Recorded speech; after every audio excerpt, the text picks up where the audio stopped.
There we are.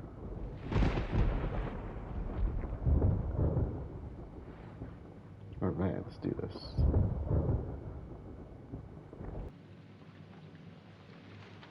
Alright. So previously we completed the new building, at least the main story events up to the mermaid ghost, who should still be swimming around here somewhere. Did she disappear after a while? I don't see her anymore. Oh, no, there she is. I thought we lost her. So the next thing we need to do storyline-wise is actually drain the pool. You can actually see the talisman on the bottom there. And that is our last talisman. However, we wanna still find the last few ghost encounters that we're missing. And we wanna complete the ghost story list, which means we got a lot of stuff to do, because there's a whole lot of puzzles and items we have not completed. So we're gonna ignore this for now. The janitor despawns at this point. And so we're gonna use that to our advantage. So previously, outside of that... Oh, there she is. Come on, really? Oh, look at her. Acting all proud. Come on, get it over with. It's not funny. Okay, so previously what we did, once we got to the new building, we spent a lot of time getting chased by the janitor, of course. That's a given. But some of the main events that we got to was we encountered the doppelganger ghost in the dance studio. Defeated him, her, I guess technically it's a her, if you look at the story. And then we got access to some of the rooms here. We made our way up here to the 4th floor where we ran into Ji Hyung, and we got the yin yang symbol, which we learned about. So the talismans that we have been removing, we learned from some of the documentation we read, was that they I don't know how to explain it really. They're supposed to be holding, I guess, the ghosts here, is kind of the idea I got from them. So the 5 elements talismans that we've been collecting. And if we undo them in a certain order, and we combine them with the yin-yang symbol, it can supposedly stop whatever's going to happen. And they've been kind of circling on this idea of bringing the dead back to life using these symbols. And so it's kind of like the idea is like, are we helping or hurting in this case? But I think if we have the yin-yang now, that means that we can actually help and, be a good force in this. The other thing is, once we got that, we were able to face the burn face ghost. No pun intended. There's another name for her, and I can't think of what it is. It's blanking on me. I don't think we found her story yet. But I'm just going to call her the burn face ghost because she's acid burns on her face. And we basically used the yin-yang symbol to defeat her, which gave us access to the tape. Because we got the drive belt, went to the recording room that had the good tape player, and listened to the Black Mass tape, and we heard a girl who was crying about a fire and how she couldn't breathe, which is really important. And then we were basically surprised, for lack of a better word, by the night teacher, who is the... If you kind of follow through with that, actually, I'm going to point something out. Actually, it's items. No hamburgers! Sorry. It might not be in here. We get an item. Yeah, the girl with the hidden face. That's the ghost. He gave us a key card. It might be in the miscellaneous items. Or actually, that'd be a key, wouldn't it? So yeah, he gave us the blue key card, which gave us access to the light puzzle. And if you look at this, 1195. So this is from 95, and I believe that was probably the time that teacher hung himself. The hung himself, killed himself. I don't remember how he died actually. Killed himself, I should say. I don't think he hung himself. But I noticed that the cards. I noticed in Steven's playthrough that the cards had a 95 on them, probably insinuating the year that he died. But we know him. I don't remember where that came up. It's probably in the notes or school documents. There it is. Yeah, so this is the one. So 95 would have been when he had the card. And so he committed suicide on school grounds in 2000. So they didn't say how he died. That's the guy. So that's the guy that we talked to, the night teacher, also known as the music teacher, I think.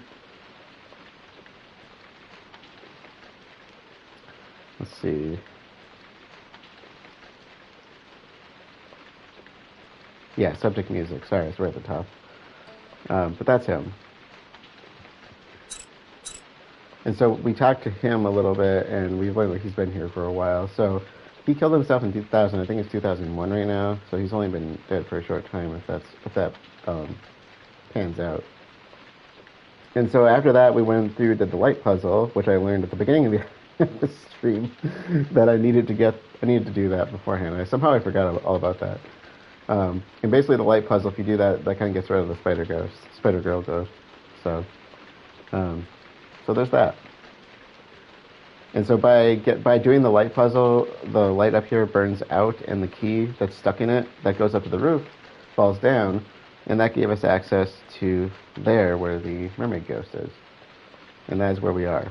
And so the janitor despawns when you leave that room. And so what we are going to do now is first I want to track down the items that we have not found in this building. I'm not going to do any of the puzzles. I'm going to wait and hold off on those. And we'll do them as we make our way back here. I don't remember if I've been in here yet. No, I have not. So I really haven't checked out a lot of these rooms. I just kind of went straight for the puzzles. In fact, this is a puzzle room.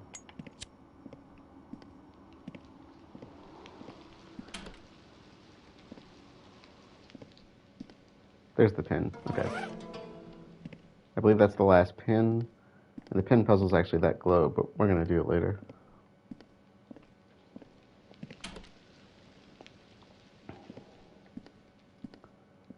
So the pin... So we're in the resource center, I believe. And so we'll come back here later. We got the blue key, I do believe, from the rooftop. Yeah, okay, we got the blue key. I did not mark that one off. The rooftop is the pool room that we just exited. So final pin. So we are good on this floor, I believe. So let's just quickly search, make sure we searched everything. I think we've been in this room enough. I think we're good. I don't think there's anything else we need to do in here. I do want to change this, though.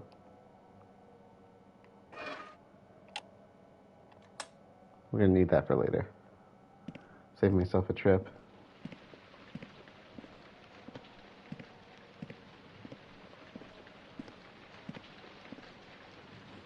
Oh, you need help with Beth? Okay. Yeah, I can help you with it. In fact, there's a few I need to keep in mind while we do this. This is actually really important right here. But it's not going to help us. So I'm going to save that for later. It's actually kind of interesting if you play the game from Sung Ah's perspective first, from not her perspective, but her roots. Okay, so what classes do I need? 11 and 9. Okay. Sung Ah, you get a whole different experience at the end of the game with her. And it doesn't reveal as much, so that's why So Young's route is so important, because you learn the truth. That's the ending that we're going for. I think I'm on track for it. I don't think I've made any major blunders, so.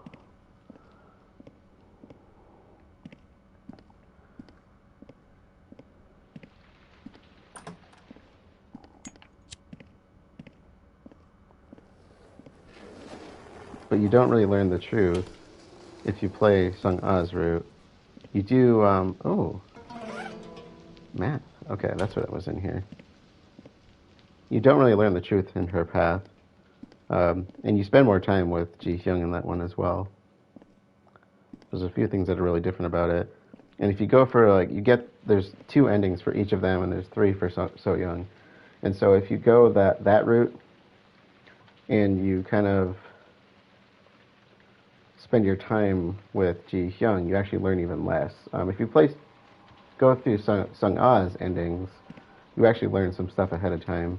Or, not learn, but you get some insinuations. So you learn more from following through with her than you do with Ji Hyung.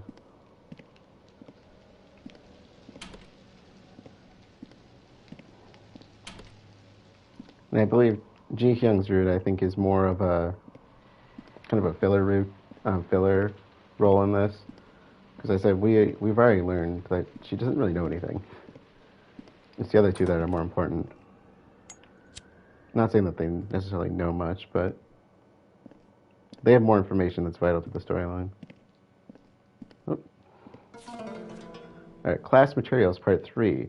Oriental Studies, Interesting Theory of 5 Elements, and that's what I was just talking about. Vice Principal Sang Moon Lee. At the core, the 5 elements express the concept of the continually repetitive cycle of birth and death.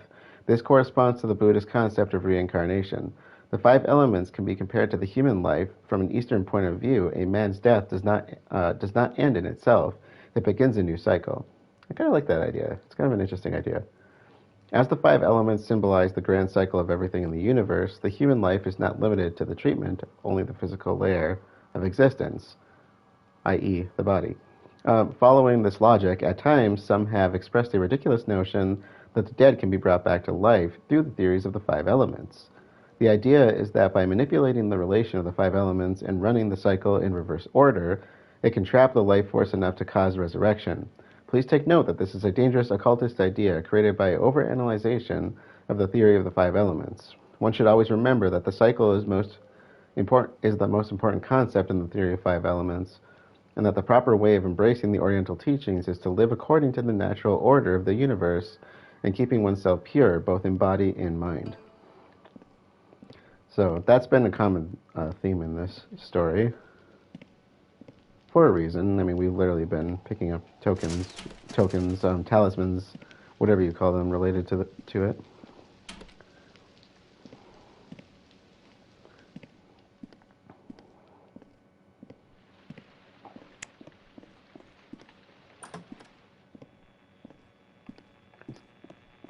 Stop. I'm going to take full advantage of the fact that the janitor is not here. A Girl's Dream. Hey Yoon-ju, you know I want to travel around the world after I graduate. Why does that name sound familiar? I want to unshackle myself and taste the big free world. Wouldn't it be great if you could join me in this venture? I know that name from a ghost story, I think. I've marked the countries that I want to travel at the place we used to study. That I want to travel at the place we used to study. Okay, so this is a clue to the globe upstairs at the pins. I think you can figure them all out, right? Let me give you some hints. The first country is where a king used to be worshipped as a god. You can find triangular palaces that were built for the dead king. Oh, I've never actually solved this the proper way then. That's interesting. So the first country is where a king used to be worshipped as a god. Egypt. They're talking about Egypt. The second country is one born from silver. The nation stands in the opposite side of Asia, and they will never cry for me. The third... Wait, what? The second country is born from silver. Australia, AU. But AU is gold. Silver is AG. Maybe... I don't know, maybe I got that off. They will never cry to me makes me think of the deserts. But, the third country is a nation of maple trees, Canada. You can tell where I live, right? No, everybody probably knows that one just from the flag. This land is near the North Pole. The people of the fourth country live in the land below sea level and are famous for pain. Separately? This land is near the... wait, so the people of the fourth country live on the land below the sea level. Is that little European country? I don't know which one it is. Or is Australia somehow below sea level? I don't know. The last country is on the smallest continent of the world. Oh, that must be Australia then. People tend to... Oh, no, that'd be Europe, wouldn't it? People tend to confuse this place's name with another. Wouldn't Europe be the smallest? Australia is a bit bigger than Europe, I think. Quite a bit.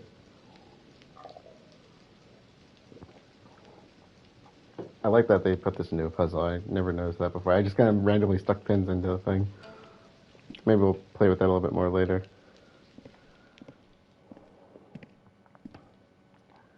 My knowledge of the world is not as good as it should be.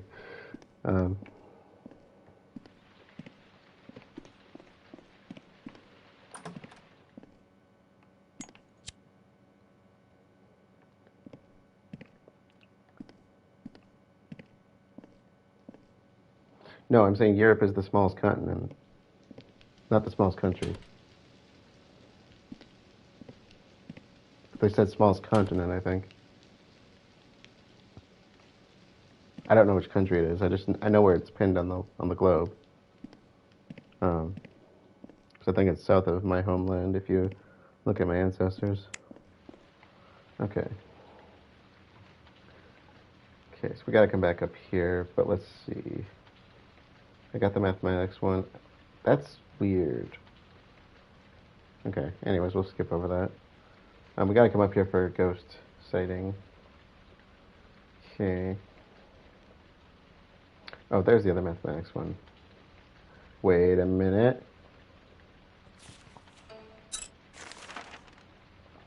Okay, no, I gotta go down. Got a few rooms down here I gotta check out.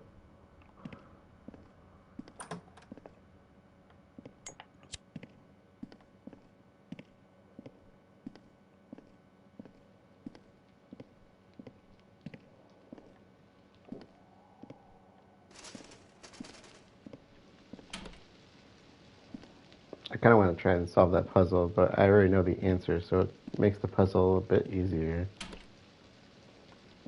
Some of them were pretty obvious, but...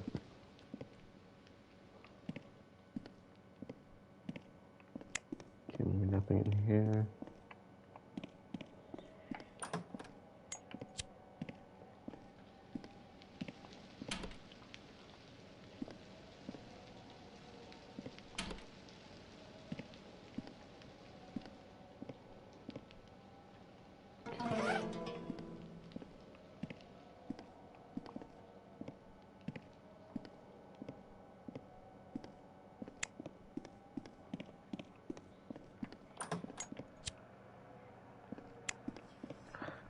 Really?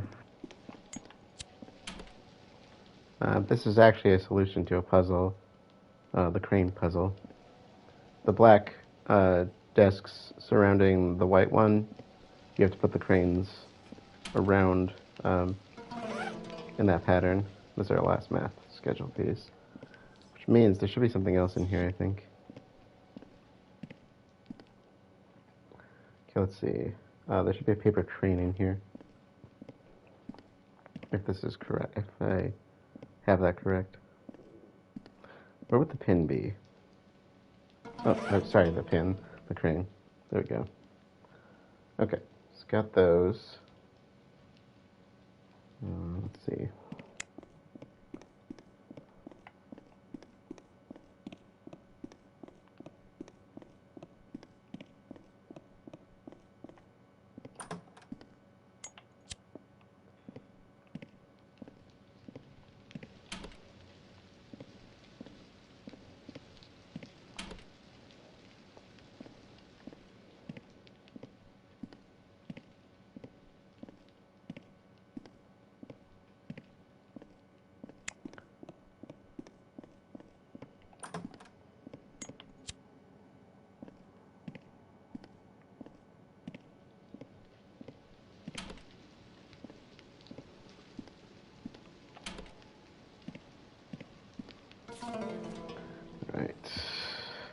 You know the answer? Um, physics. Oh, this is cool. Physics class notes. We're actually just. No, never mind. Don't listen to me. Vibration and resonance. Objects change when energy is applied, and when the energy that is gone, and when that energy is gone, the object returns to their original state. This property of returning to the original state is called elasticity. When the energy that was being applied to an elastic object is gone, the object vibrates at the equilibrium point. Each object has its own frequency. This frequency is called the natural frequency. Forced vibration is when an object is forced to vibrate at the same frequency of the energy that's being applied to it. When the forced vibration and natural vibration are the same, the amplitude increases, and this is what is known as resonance. Some of the stuff that they're going to talk about in here is really cool and really scary at the same time. Amplitude increasing from resonance means that the energy is being efficiently transferred. This is the result of energy being equal to resonance squared. Examples of energy amplification by resonance can be found in many places. For example, and this is really scary, 1940, the Tacoma Bridge of Washington State in the U.S. collapsed due to a small gust of wind only after 4 months of being completed. This happened because the wind resonated with the natural frequency of the bridge, increasing the amplitude. And if you go, you can actually watch video footage of that happening. It's quite scary. Another example is when a singer's voice is able to shatter a glass by reaching a certain pitch. This is possible because the frequency of the singer's voice resonated with the natural frequencies of the glass cup. Just imagine using your voice to shatter glass or mirrors. And that's kind of a hint at an encounter we're going to have later. So, yeah, it's really scary if you see that bridge collapsing. I think we're good on this one. There's a ghost encounter in here. We're going to save her for later. Damn it, game. Alright, let's see. Do we want to do first floor then? Yeah, we got to do the chairman's office on the first floor. I actually need my phone for that one because I'm not going to remember it. Unless you got a dang good memory, Beth.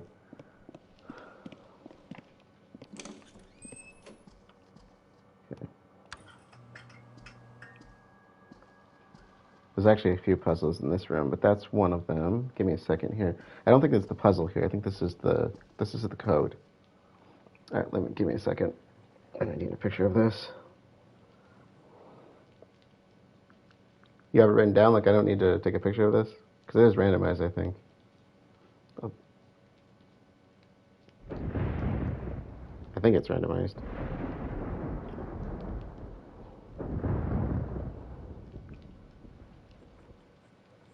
Okay, that one's good.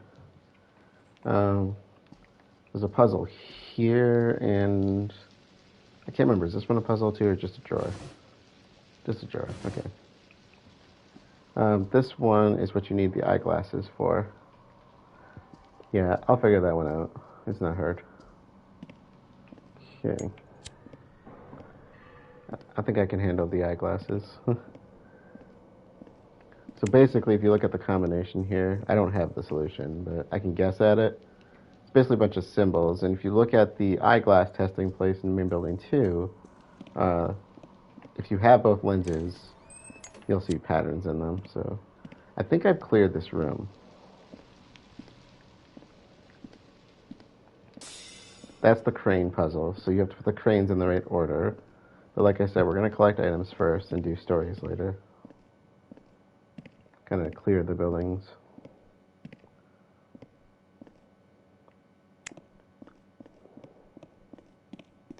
Okay, I think we're good here. Okay, so that's the chairman's office. Should be good on those. I think we have everything we need in this building. Like, other than encounters and stuff. So we have 2 ghost encounters left, and I think that's it. There is kind of an interesting little thing we can do upstairs, but I might save that as well.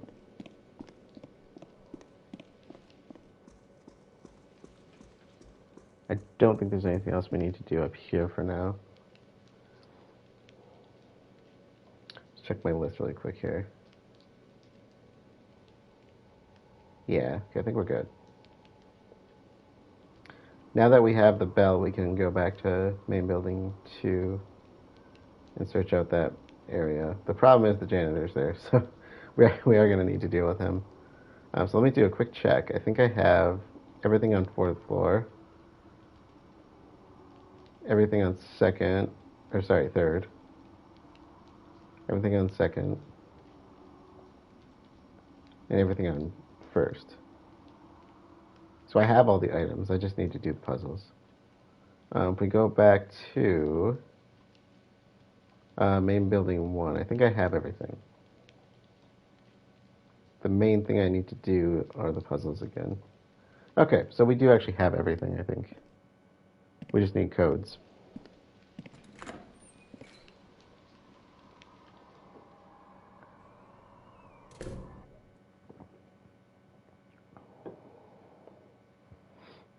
There's a couple places we need to go, main building 2, for codes.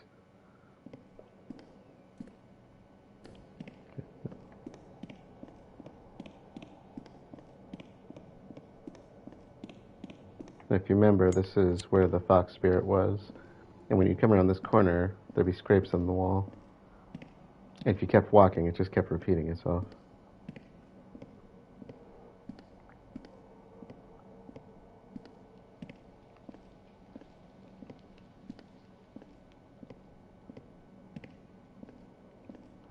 So we need to go to the music room with the metronome.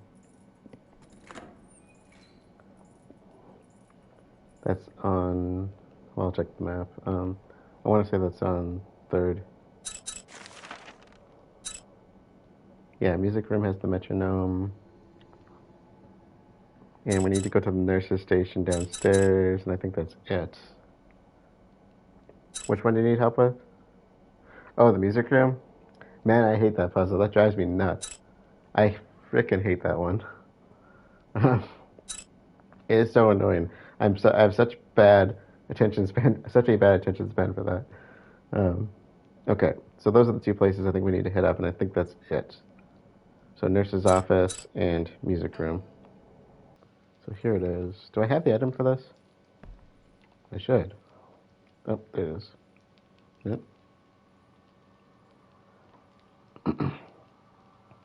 Okay. Wait, do I not have the item? Uh-oh. Uh-oh. Let's see. I could have swore I had that.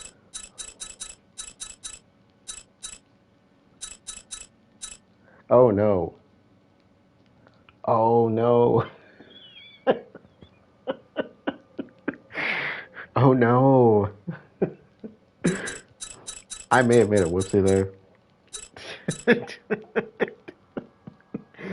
Okay. I need to go back to main building 1, don't I? Or I need to find access to something that has it. That might be back in main building. That might be back in the new building. Yes. Okay. Here's what we're gonna do. We're gonna go to the nurse's office. Okay. Oh, there they are. There they are. Okay. Are you coming through, buddy? We're gonna dance. I probably should read my notes, before we do this. Okay.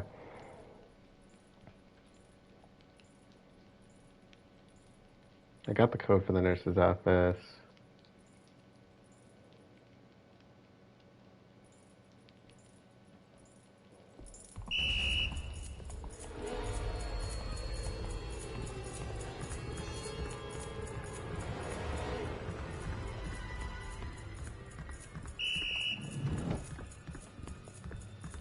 Okay, where are we going? Nurses.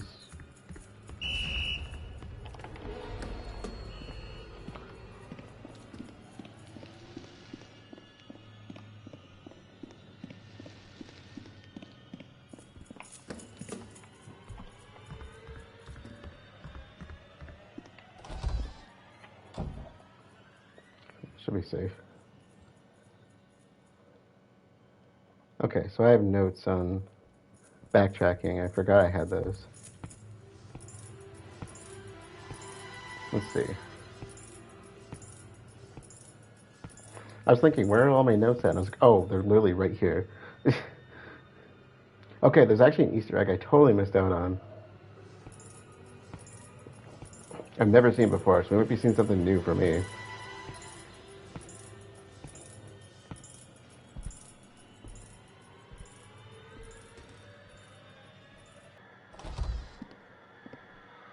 Do you mind?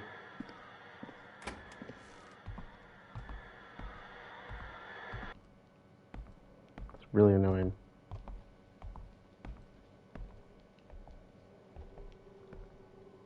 I know where it is, Beth. I forgot I had notes on backtracking.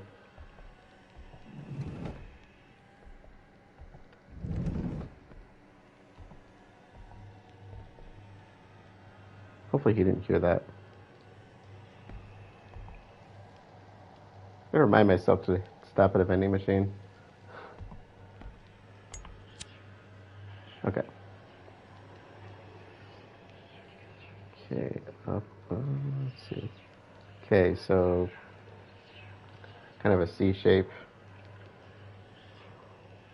A 2, a plane, and I don't know what the heck that is. A shuriken over a line, or a Y over an upside down Y. An antibody. It's an antibody.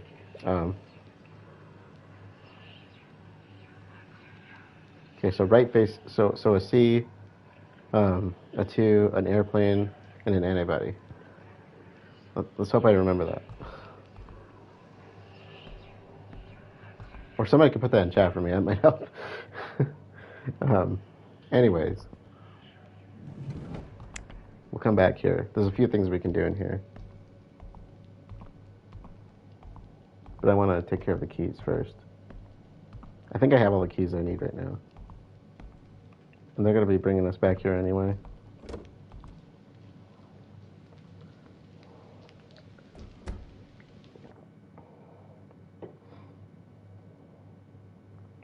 Oh, hey, Firebird. I didn't see you pop in.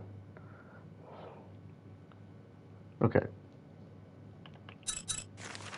Alright, let's get back to my true backtracking. I think that was the only thing I needed from that building that wasn't like a solution to something. It wasn't giving me I wasn't solving the puzzle. I was just getting the stuff I needed for it. That did not come out right. It didn't sound right after I said that.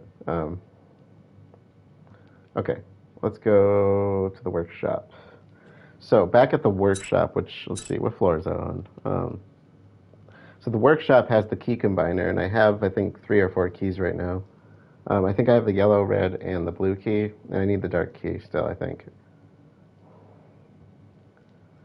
So that's what we're going to do first.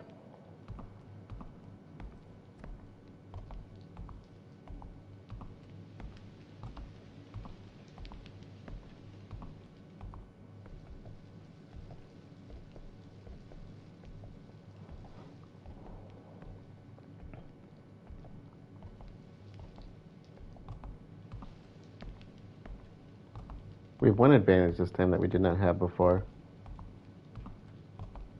We have access to the classrooms.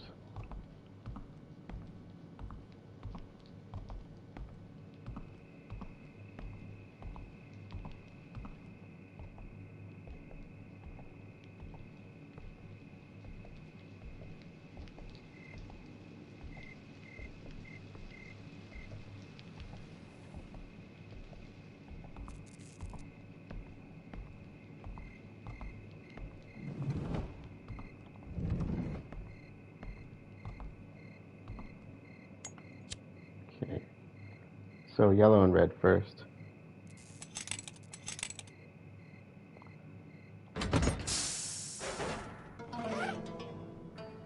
Okay. And let's see. The first thing we need is the solution to the previous puzzle we were looking at. Classroom 2, 2. So we gotta go down the hall, basically.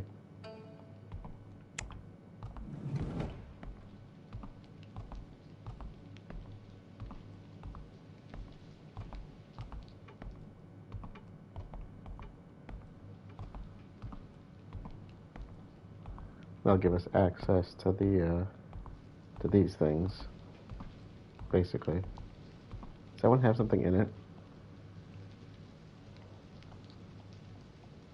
No.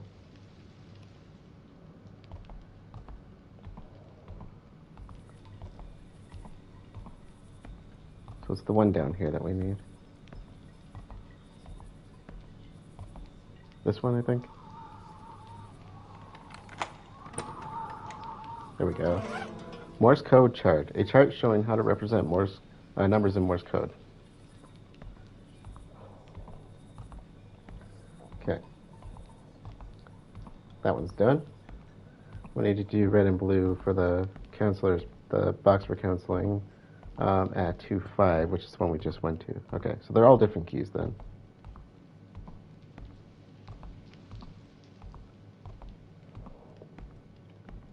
So red and blue.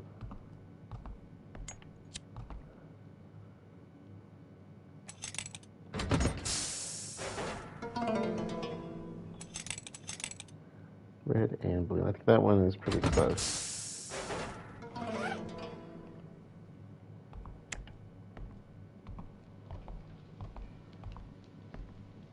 Shoot.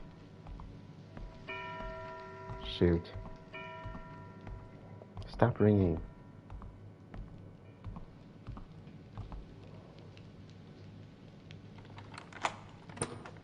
Okay. Dark key. Okay, so we gotta combine yellow and dark for the opinion box outside the door of the room we're in.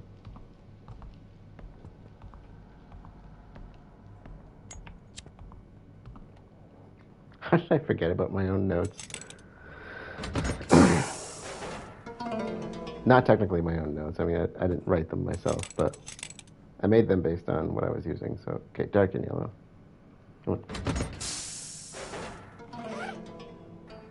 Okay, this is actually a ghost story.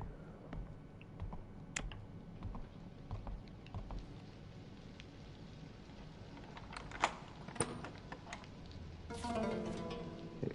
Number 6, the Wailing from the art room.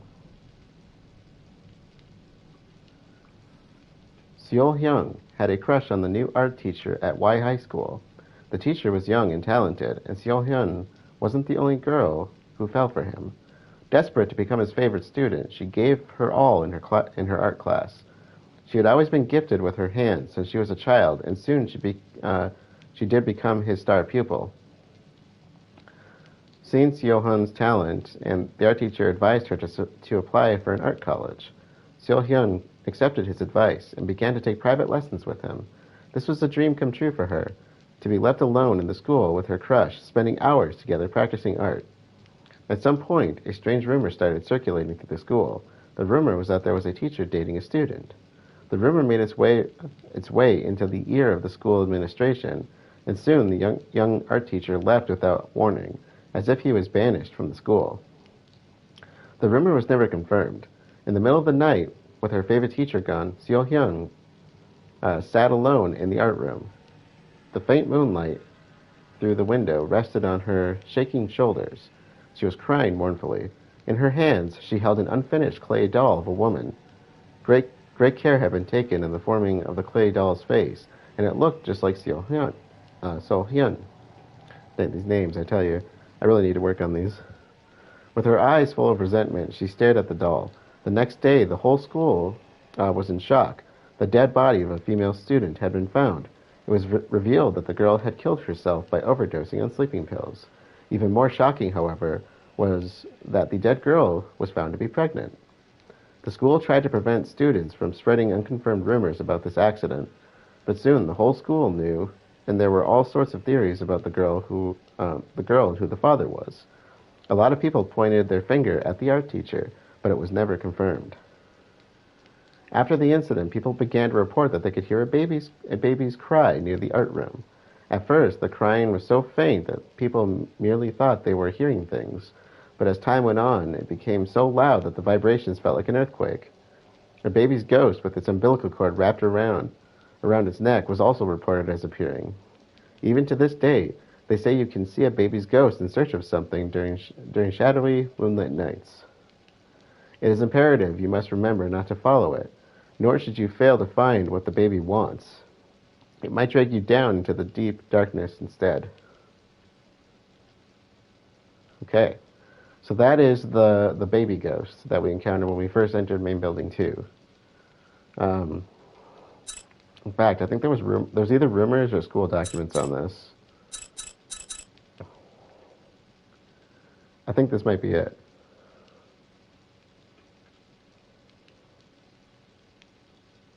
I could be way off on this, but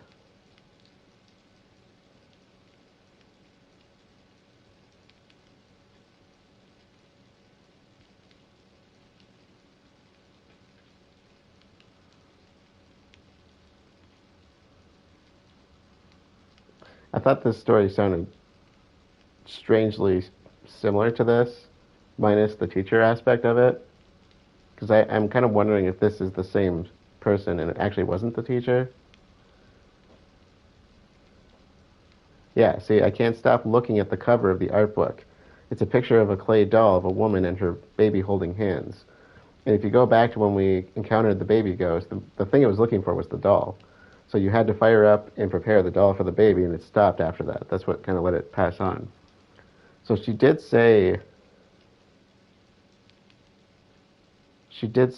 somewhere in here that it was a student, I think, though.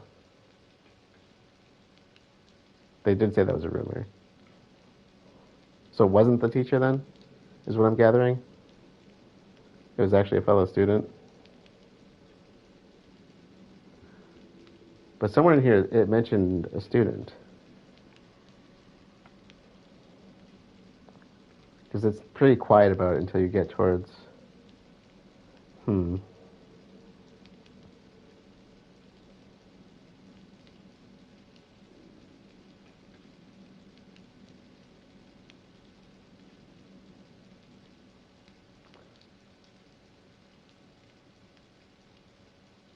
Yeah, see, we both knew we were busy because of the schoolwork, but it didn't stop me from missing him.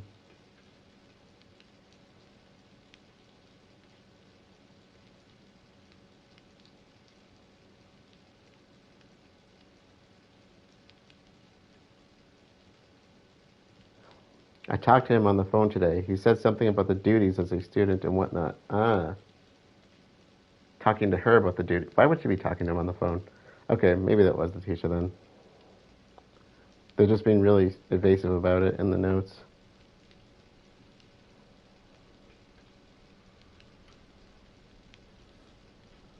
That's a sad story. So it could be the teacher then, or it could not. It's not really fully confirmed there. Again, that's why it's considered a rumor. Okay, interesting. Last one. Let's see. Dark and blue.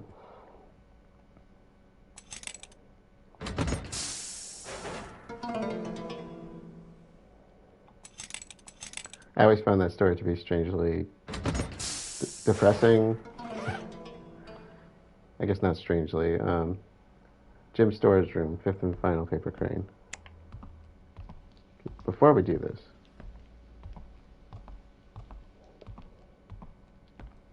I am completely out of health items, I do believe. Because I have not reloaded saves. I've just been kind of dealing with my stupidity. I never actually buy these. I mathed correctly.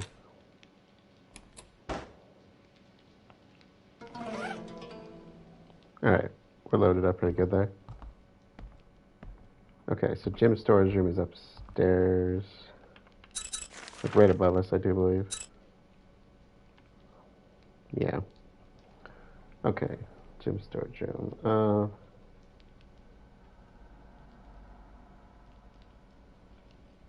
Well, we are close to another one. Why don't we get that while we're here?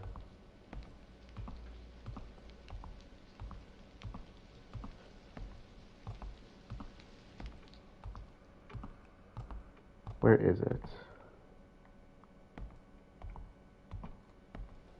Right there.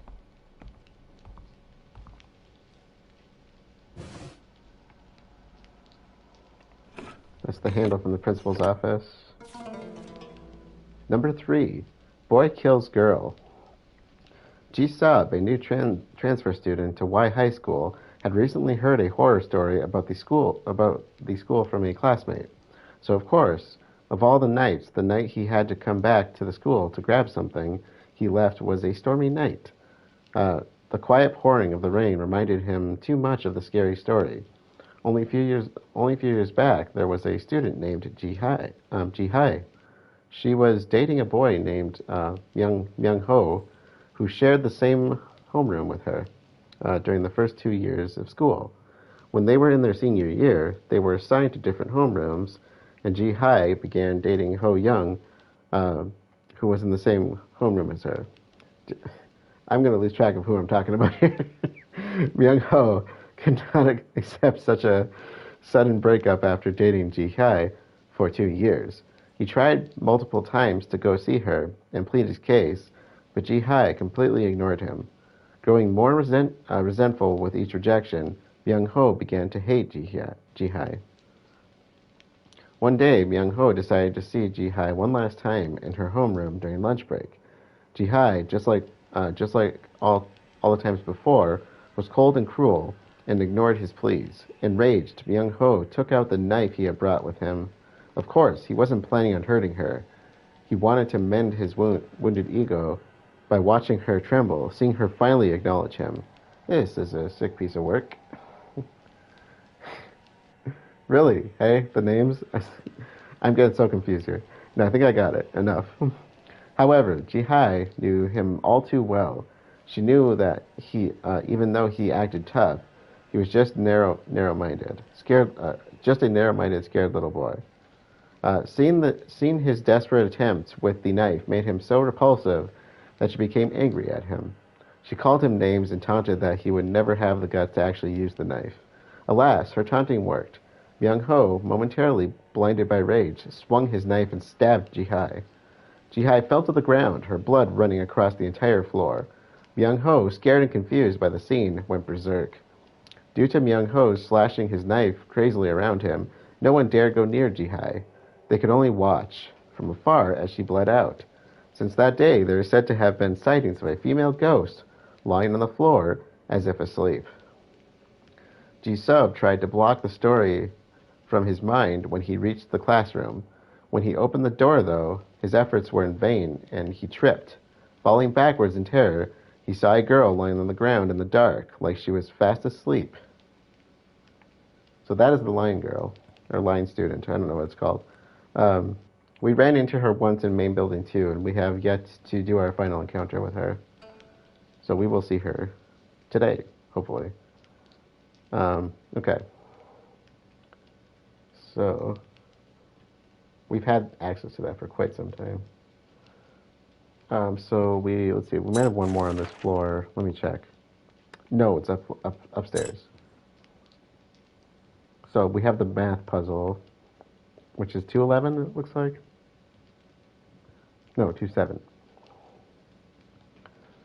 And we also have to go up to the gym storage room, so we gotta go upstairs.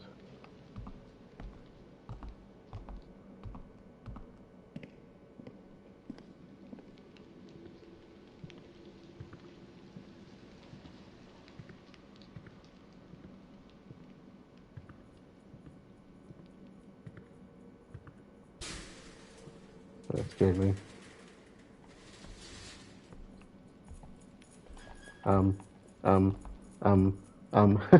Where is he?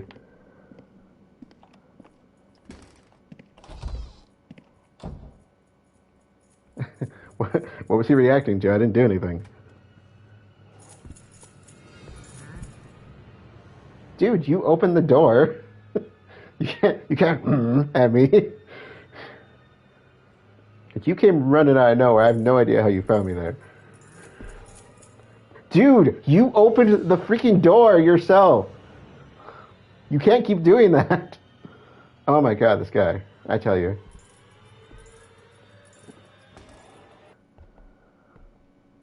Ooh. He left the door open. What are the odds? Is that the one I need? No, are you kidding me? No, go away. No.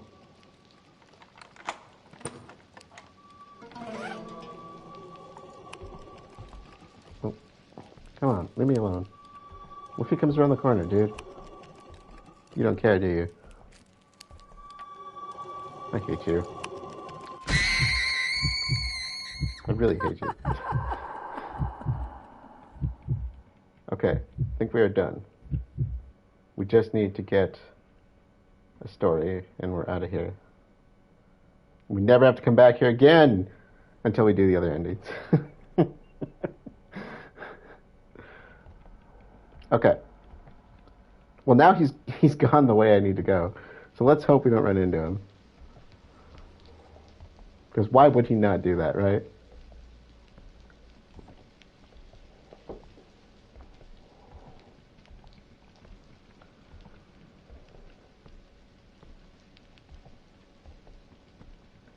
Of course, there's one room we cannot get into, which is the home economics room. You can do it on hell mode, I think.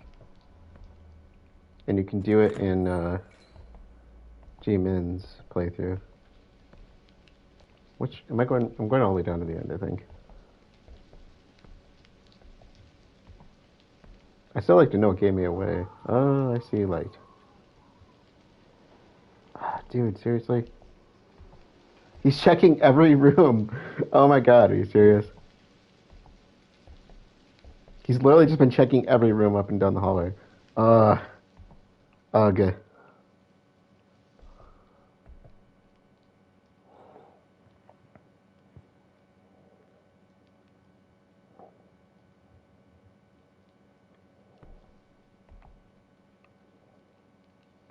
Is he still there?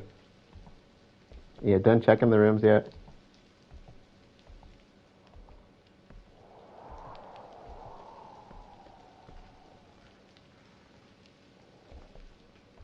Thought I saw his flashlight.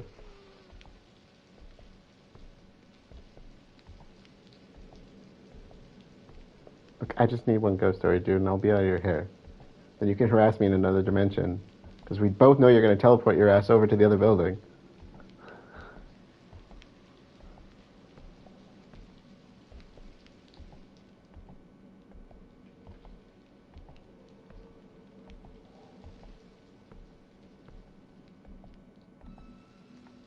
Are you kidding me?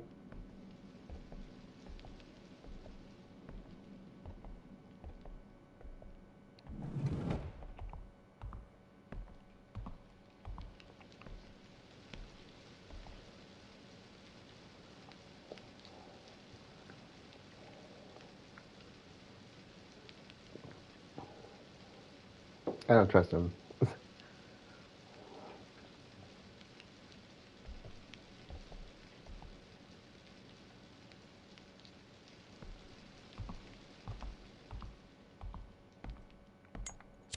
Okay, math puzzle.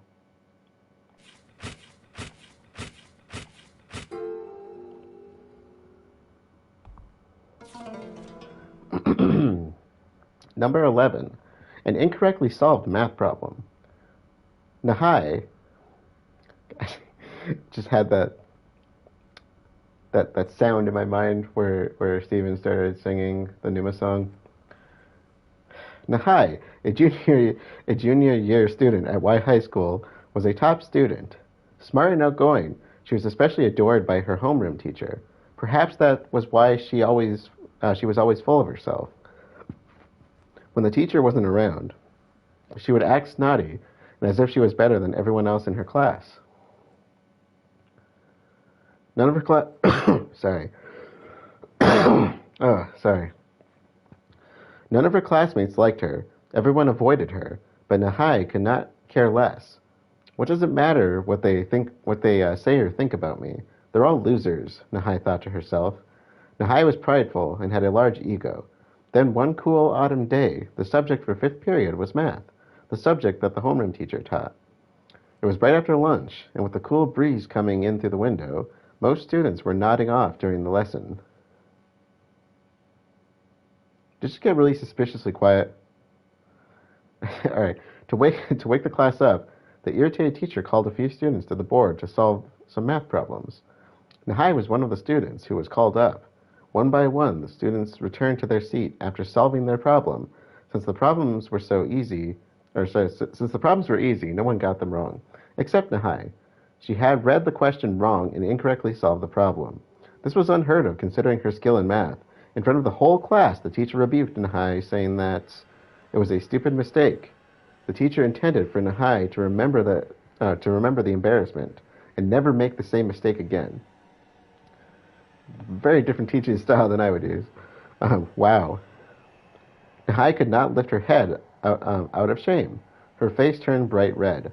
The kids could not stop snickering. The fact that the teacher's pet was being scolded right in front of them was fun and satisfying. Granted, she sounds like a snotty brat, so maybe she deserved it. When the teacher left at the end of the lesson, all the kids started talking about what had just happened to Nahai. They sounded excited that they finally had something to hold over her. I still wouldn't do that to anybody, though. That's just rude. Nahai was angry. She blamed the teacher who embarrassed her in front of the class. She hated her classmates who took it as an opportunity to talk behind her back even more, and she was angry at herself for getting the stupid question wrong. Even when she went home after school, she could not get it out of her mind. She hated her eyes for reading the question wrong.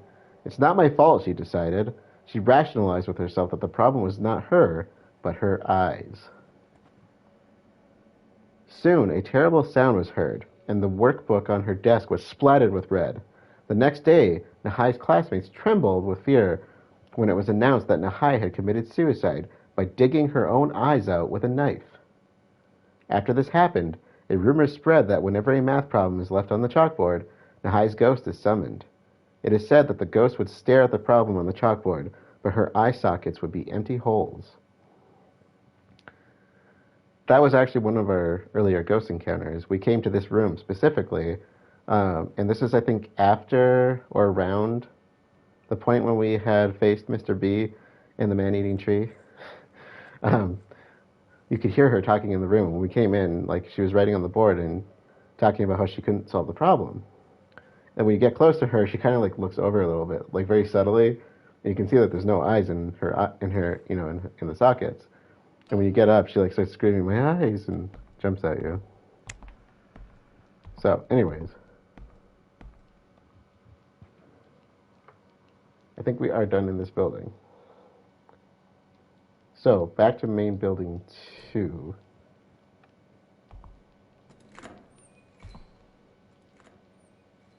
Uh-oh.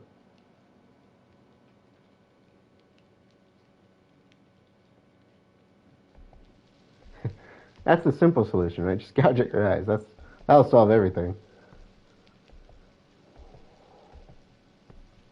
Natural conclusion.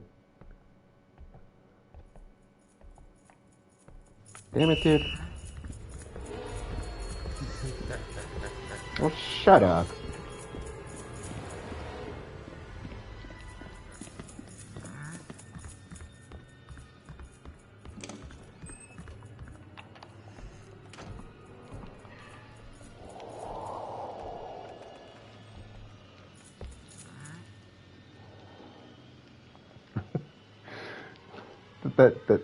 That little laugh just pushed me over the edge there.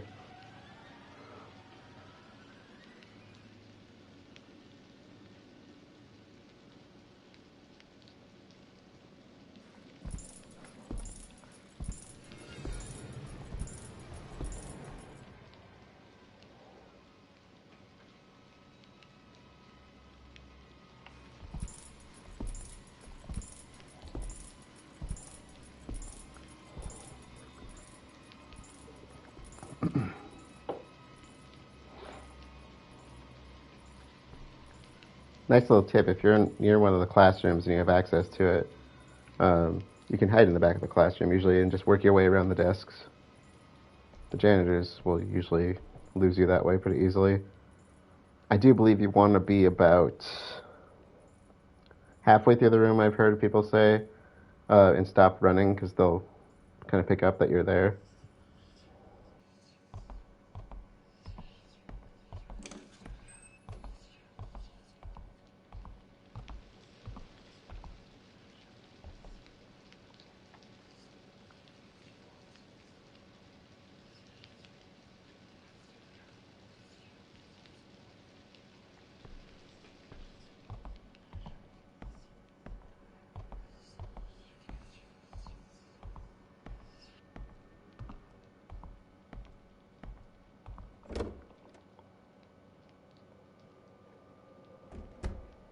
Okay, faculty office 1.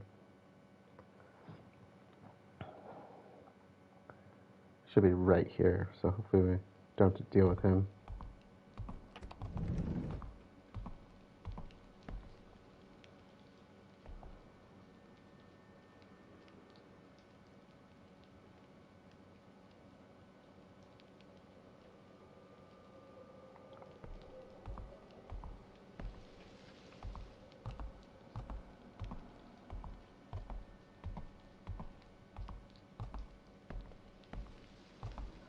Okay, I got my picture. Let me get that up. Okay. We got black and white first.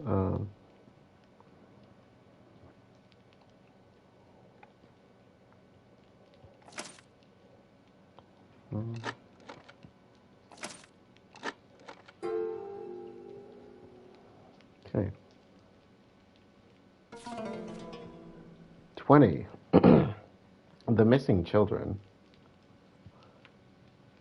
Junji was heading home really late after a school club activity. He belonged to the Mystery Research Club. They collected and studied all kinds of rumors, myths, and urban legends.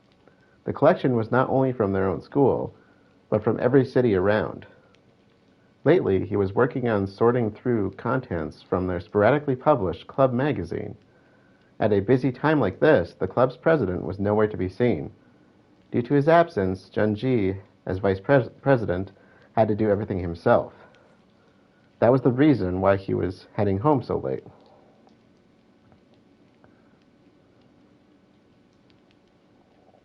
Still preoccupied with his work, he was thinking about the magazine even while he was crossing the bridge. Just then, somebody spoke to him. "Hello, dearie. I'd like to ask you something." It was a kind and warm-looking grandma who approached. Her chingong hairstyle and her bent back reminded Junji of his own grandma out in the countryside. Right before he was going to answer her, he suddenly paused and wondered, why was this old lady at school at this late hour? In the moment, he recalled a ghost story that he had investigated a while back. The building of Y High School was erected in the occupation era and was used as a refugee camp during the Korean War. In the refugee camp, there were lots of orphans who had lost their parents in the midst of war. Since the situation was so grim, no one really had the luxury of worrying about these kids. Then some grandma took these orphans under her wing and took care of them. The kids depended on her and got along with her well. The people didn't suspect anything of this grandma. Then one day, the grandma and orphans suddenly disappeared. The refugees thought it was strange, but as if they had previously agreed, they kept silent about it. It was a time where such things happened. A short while after that, a woman came to the camp.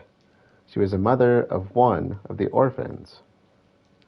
The woman went through so much to find the whereabouts of her child, and was finally here to reunite with them. When she heard of the disappearance of her child, she wailed with despair. The refugees, who felt a little guilty about not having done anything about the disappearance of the orphans, were finally moved to the action by the woman's heart-wrenching cries. Led by a former hunter, a few refugees decide to help the woman and search for the missing orphans. They follow the trail of the children up into the mountain. It's always in the mountain. Everybody dies in the mountains. When they got halfway up, they found an old run-down hut. They were greeted with the rotting stench of corpses inside the hut and found the hut was full of small white bones, which seemed relatively fresh. It was said that they never found the old grandma. Junji couldn't figure out why he had suddenly remembered that ghost story. Feeling spooked, he kept his mouth shut. Maybe it was the old traditional dress that the grandma was wearing. The old grandma, who was pressing Junji with her questions, slowly revealed herself, and her face twisted and turned into the face of a demon's. From her dark and empty eye sockets, red light gleamed. She mumbled as she smacked her lips. So close. What a pity. The next thing he knew, he was waking up at his desk. He must have fallen asleep while sorting out the materials. Still, it seemed all too real to be just a dream. On the paper in front of him, there was a warning from the material he was reading right before he fell asleep. Never answer her questions. Whew. So he saved himself by not responding to her. Okay. Apparently there's an Easter egg with the phone. Can I just pick it up?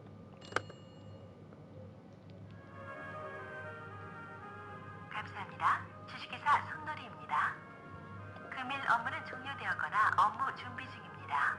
다음 업무 시간에 전화 주십시오.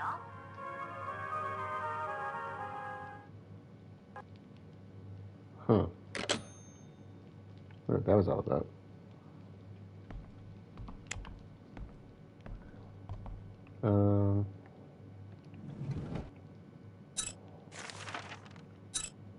I don't know what that was an Easter egg for, because I couldn't understand things you were saying.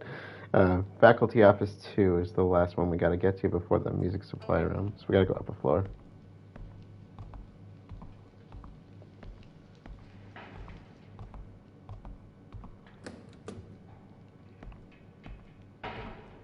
Hey. Totally did not notice that before. Alcohol Club announcement. Event announcement from the Alcohol Club. With the start of the new term, we have prepared an event for everyone. We will give out a small prize for anyone who can solve this quiz and bring the hidden treasure to our club. The treasure is sleeping under a place covered by the dust of erased knowledge. It can only be woken by the hand that hand shakes every day. That's where the knob goes to. The wooden knob we got from the principal's office that we used to get into the eraser bin. The treasure is sleeping under a place covered by dust, hence the eraser dust. It can only be awoken by the hand that hand shakes every day. So I guess people that have access to it, that would be emptying it. The hidden treasure is a clue to one of the latest ghost stories of the school that's quickly gaining fame. Whoever finds it first can have it. No one has been able to collect the full series so far, and therefore it is a high commodity collectible among students. It's a great opportunity to get both clue for the latest ghost story and a handsome prize. We hope you all participate. P.S. If by chance you collect all the clues to the ghost stories through this event, please contact the president of the Alcohol Club. That was the story about the baby, I think.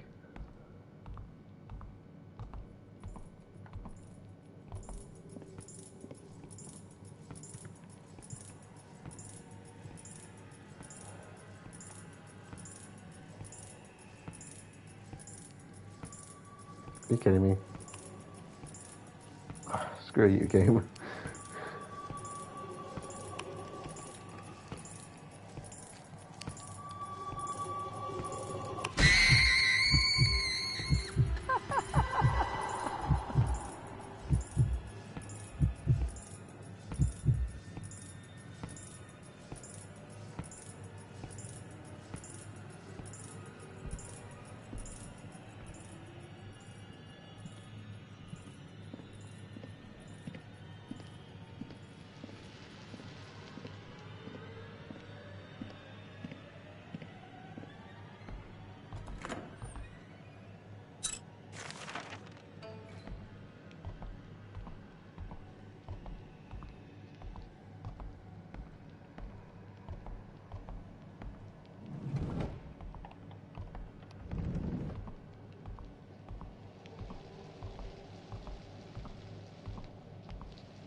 Ah, gotcha. Thanks, Beth. That's from the original game. I've only seen the original like one time, I think. Okay, so we gotta go to the typewriter.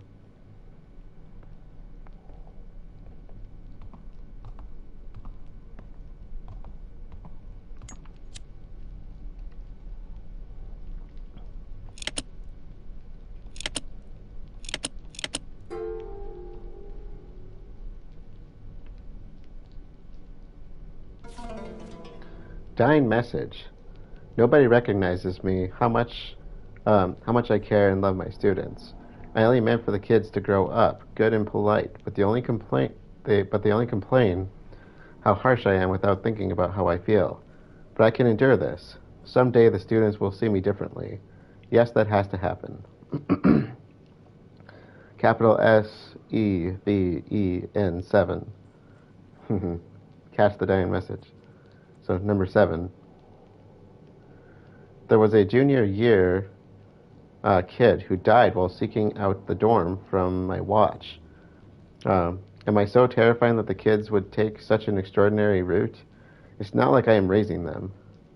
Lately, I have been doubting myself, slowly convinced that maybe I am in the wrong. Where did it begin to go wrong? Beth, could you take count of these numbers for me? So 7 was the first. This one is, let's see. Let's see, I see NE1. So 7-1. I just heard the rumors today. It was about the kid who recently died. The rumor said maybe I killed the kid myself. I was so bewildered and angry that I could not say anything. Something snapped inside me. My true intention will never make its way to them. So 7-1, and what do we have here? F. Let's see. F I. I'm assuming VE5. So 715. I'm sick of everything. The quieter I get, the louder my buzz, like a swarm of disgusting flies. They keep buzzing in my ear. No one is going to save me but myself. I gain nothing from holding back. I cannot hold it anymore. Today I will make an example out of someone. They will never be noisy again. This is war. A war that will not end until one of us is gone. Okay. So that is... Make sure I'm not missing. So T... HR... Wait, THR. Oh, 3. Derp. 7153. Yeah. Alright, thank you, Beth. I have no memory of what that goes to. Let's see. Okay. Student department office, hey? Let's see. Student department. Down the hall, seriously? Okay. Alright. Then I probably gotta come back here. Sure.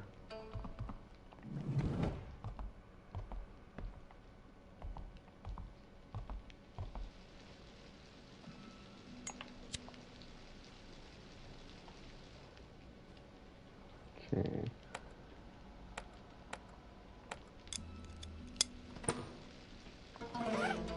Small master key. I believe that goes right back to the desk. To get us story number 1. I think this opens all the desks too, if I'm not mistaken.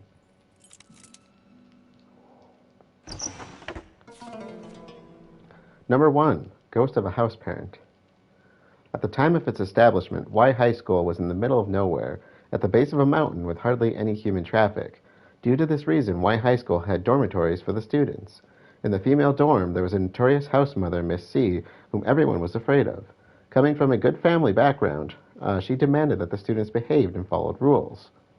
At all times, she would give harsh punishments for any violation of the rules, and this caused many students to complain about her. It was a little after midnight when a junior fell out of a third-floor window and died. She was trying to sneak out of the dorms while evading the house mother's watch to go out and celebrate the end of the midterms.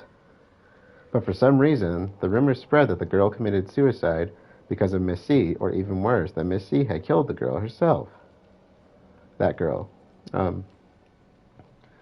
Miss C was in a great shock, and for a while she stayed silent as if her spirit was broken. The students were happy about this change and secretly kept an eye on Miss C to see if she would return to her old self. Then came the incident that riled up all the students. Miss C was doing her rounds and found a student whose hair was longer than regulation. Miss C took the student to the bathroom and cut the girl's hair. But when that happened, the student and all of her friends surrounded Miss C and protested against her harsh punishment and strict rules. At first, it was only a few students who spoke up. Then, one by one, they were joined by other angry voices opposing Miss C, and soon enough, every student in the female dorm started protesting against her. Anywhere Miss C looked, an angry glare met her gaze. Finally, Miss C broke under all the pressure and her own pent-up emotions, and she ran out of the dorm, screaming like a madwoman. None of the students cared. No one went after her trying to calm her down. In the end, Miss C's body was found on the found on the nearby mountain a few days after she went missing. What did I just say? Since then, people started reporting that they've seen the ghost of Miss C. The rumor spread quickly, and the girls in the dormitory suffered from insomnia and fear. Eventually, the dorm had to be shut down. Even so, there are still sporadic reports of sightings of Miss C's ghost. So, you need the cigarettes from main building 1, the ones that are in the bathroom where you first start. And if you go into the third floor women's bathroom and look in the mirror, that's where she pops up behind you in the stall. And we encountered her pretty early on, but when you try leaving, she stabs you with the scissors. So, that was that ghost. Alright. So, I believe that's it here. We need to get the Morse code chart, and we're good here. We gotta go up 1 floor. So I gotta go back to the music room again.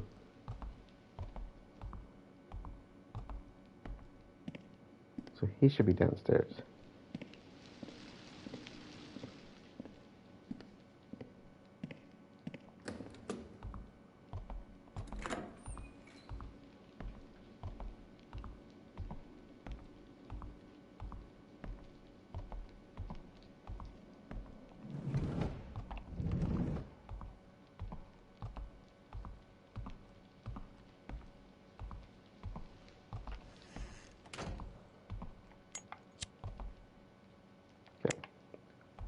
Make sure he doesn't come running for me. I hate this puzzle. It's like the worst one in the game for me. I always get it wrong.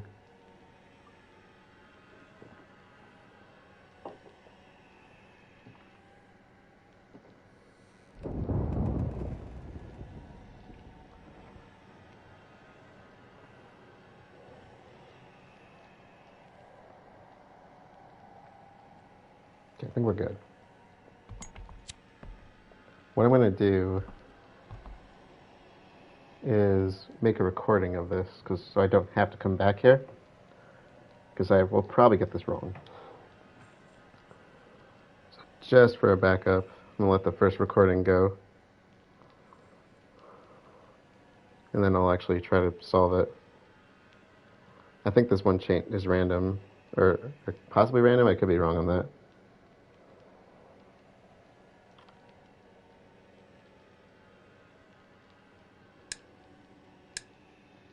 Nope, I gotta restart it. I may have had that right the first time.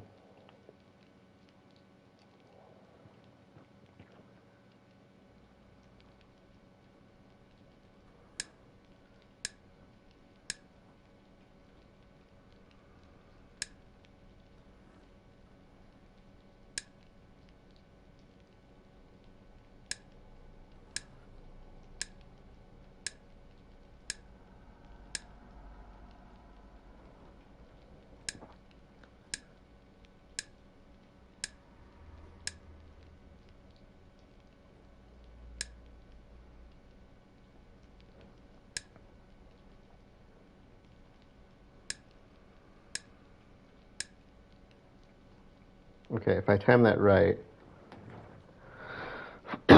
2, 5, 6, 8 is what I got. Otherwise, the alignment was off. Yeah, it's far worse than the chalkboard. I think I got that right. Because after the first click, you're timing it, and it goes quick twice. 3 times it slows down. It goes quick several times after that, which gives us a 5. Slows down, gives us a 6 because it goes quick after that. And then it does 3 drags and 2 clicks, and then so that'd be an 8. I know Firebird figured it out last time, but I have it recorded. So, but let me run through that one more time. So it's after the first click, I count the speed. So short, short, long, 3 times. So there's 2, 3, gives us a 2. That should give us a 5 for 5 quick hits. Then 1 long, 4 click to 6. And 3 long, 2 short to give an 8. If I'm right.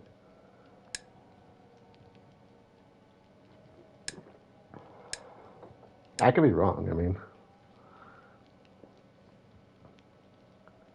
The problem is it's all in ascending order, and that seems weird. If I did that right. Alright. I'll trust myself. I have a recording if I really need it. I'm going to mark that down because we got the recording. And then it's going back to... let me adjust my list here. So, final tasks in the new building then. Alright.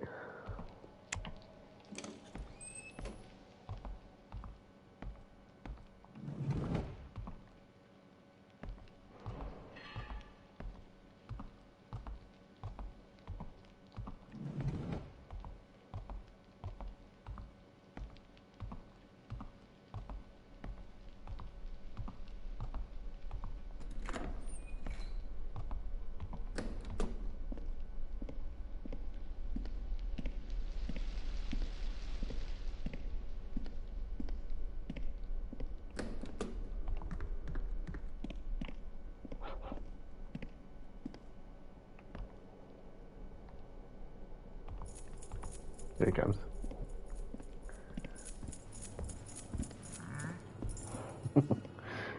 You're stuck.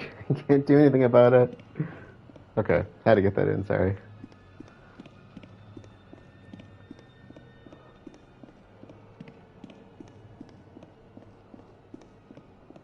Yeah, hopefully that helped you, because I always seem to get it wrong somehow, but I think I got it right that time. Question is, are they in the right order, I guess, but... Because you know if you're too long, it's because of the first click, but also if the characters get off, it's really easy to tell. Alright, so... We have 2 ghost encounters, I think, and 3 ghost stories, and we should be completed here. So what order do we want to do them in is, I guess, the real question.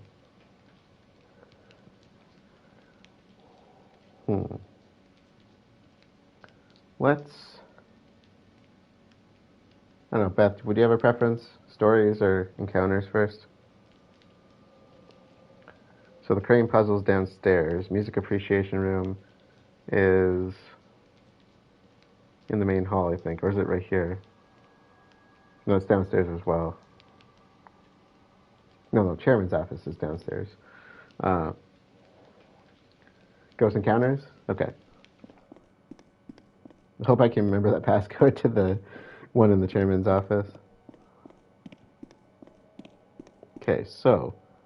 line female student should be over here somewhere.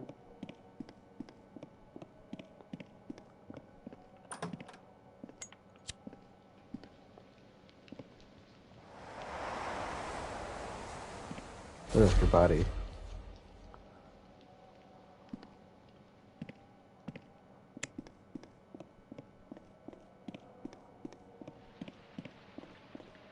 Grandma's right here. This is the bridge.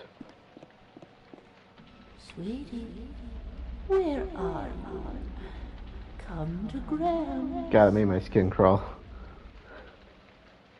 You can't move. Sweetie, where are you? Come to Grandma's.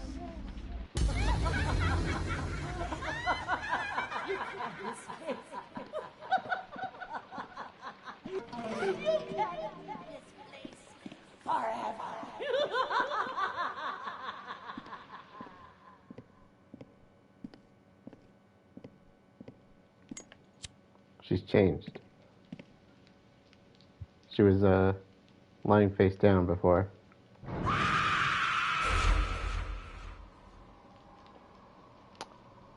If that's not terrifying. Anyways, I think that's the last of our ghost encounters. She just screams in your face. Like, come on. Alright. So let me mark them off my list.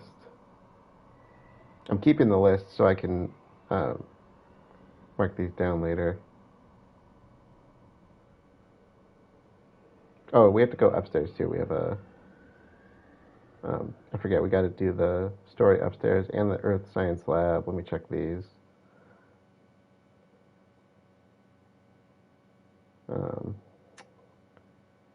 I guess it's going to be a matter of which ones we want to do first. So, let me see which one I feel like doing first. Let me mark off Grandma. She's down. Lion, Ghost is down. The Earth Science Lab one I kind of like. I'd say let's save that as one of our last ones. What's the other one? Now we can do that one first, I guess. We're already close. There's one upstairs. Let's do that one. She's gonna grab me again. I got away.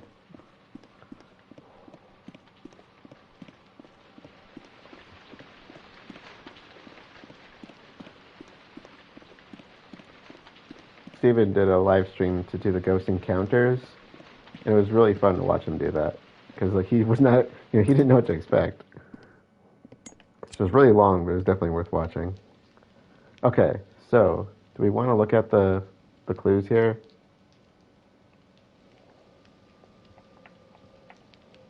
Let's look at the puzzle.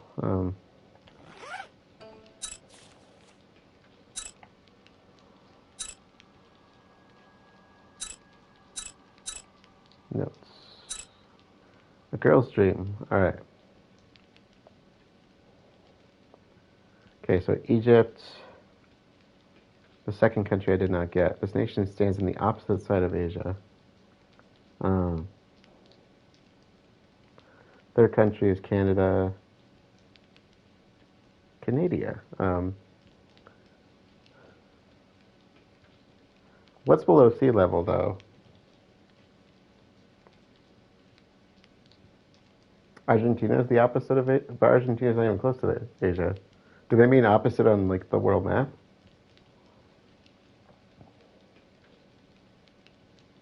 Yeah, I did forget about Argentina being on there. What's below sea level, though?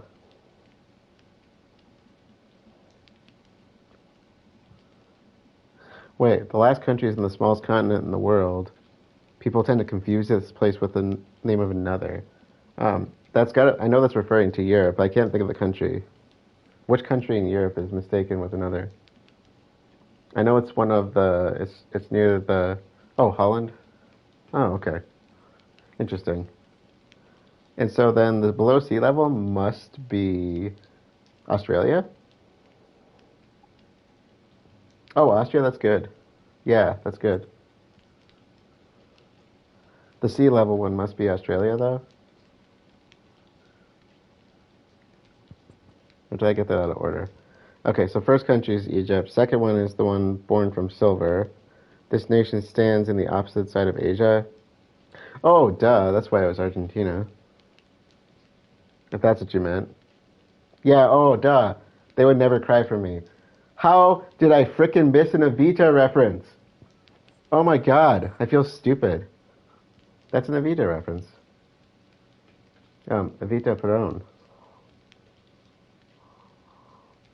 I can't believe I missed that. I like that musical. Um, the third country is a nation of maple trees. Canada. The land is near the... Yeah, okay. The people of the fourth country live in the land below sea level and are famous for pain. What is famous for pain separately? What does that mean?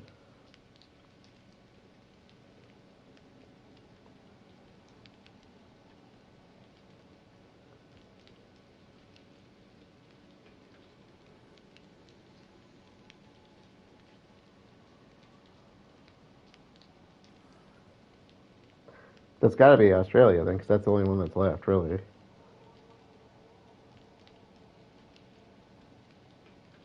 There's no way Europe's bigger than Australia, right?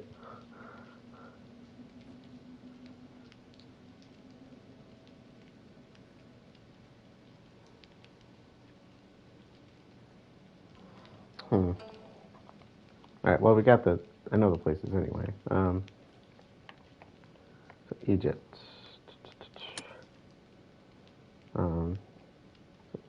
It's around here. I can't really get any closer. And my geography is killing me right now. Oh, Netherlands? That's what it's supposed to be? Yeah, okay. You said Holland. Derp.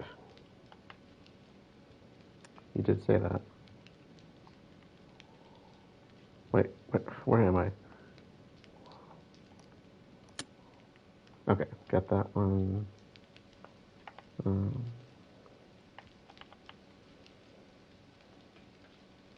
see.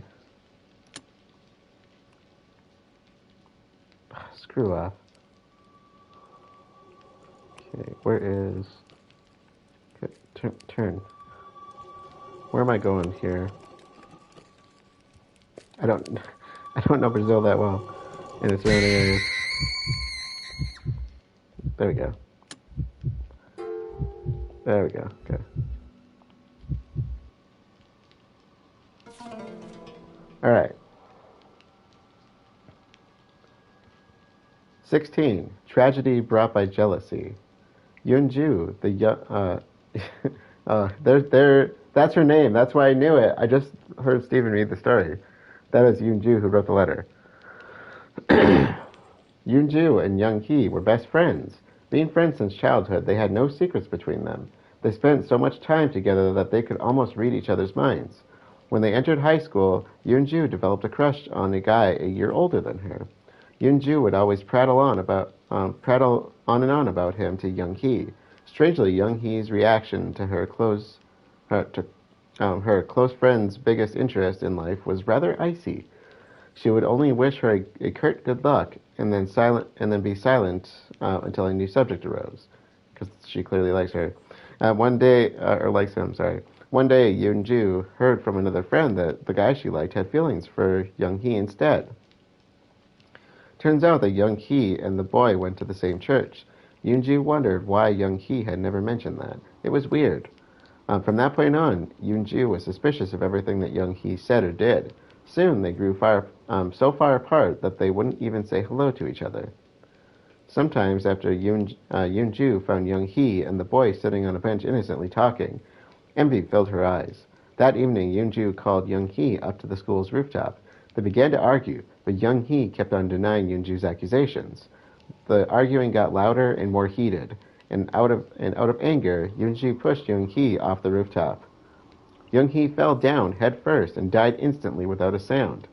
Yunju gave a false statement to the police, and Young Hee's death was reported as a suicide. After some time passed, Yunju was able to go out with her crush. One day, she made plans with her boyfriend to go on a date at school. Why would you go on a date at school? They thought it would be a great idea to meet up in the middle of the night, kind of like what we're doing, I guess. Except we have a little bit different things in mind here. Well, I guess maybe He-Man doesn't, but the girls sure do. That way they could stay out of the heat, and it seemed adventurous. Yunju arrived at the school first and was waiting in the empty classroom. When her boyfriend didn't show up after the promised time, she began to get scared. Suddenly, thunk, thunk, thunk. She heard something echoing from the hallway. Then she could hear a door opening. Not here. It wasn't her boyfriend's voice. It was the raspy voice of a woman that sent shivers down her spine. Thunk, thunk, thunk. The noise was getting louder and closer until it was shaking the ground with every thunk. Yoon-ju heard another door open. Not here either. Thunk, thunk, thunk. Thunk, thunk. The thunking was getting louder. Getting closer to her now. Terrified, Yoon-ju dove under the teacher's desk to hide. She was quaking in fear. The door to the classroom flew open. Yoon-ju peeked at the door through a crack under the desk. There was nothing to be seen. Just when Yoon-ju thought something must be wrong, an object fell from the desk, and Yoon-ju's eyes flew up to see what knocked it down. There you are! Yoon-ju screamed so loud that her voice echoed through the whole school. So, if you go into the bathrooms in the first part of the game, essentially, I think it's the men's bath. It's the one with the stall at the end. If you go inside of it, that's the ghost they're referencing. So that's the one that falls down in front of the stall after hammering on the doors, after thunking on the doors. It says, there you are, basically. Okay. So, interesting. Okay, that's tragedy brought by jealousy. And I can check that one off. Let's see, what are the others we have to get? There's a lot of stuff on here I gotta mark off.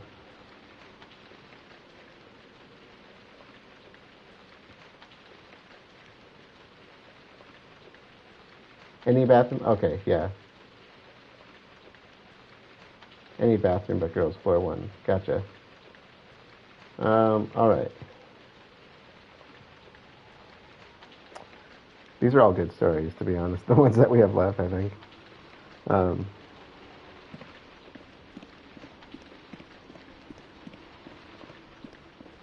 We have 4 left.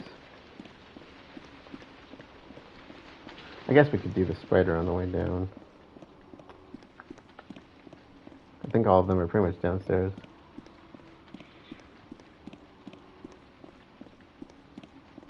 So if you wondered why I used to avoid that bridge while I was being chased, that is why. The grandma can't stop you on the bridge.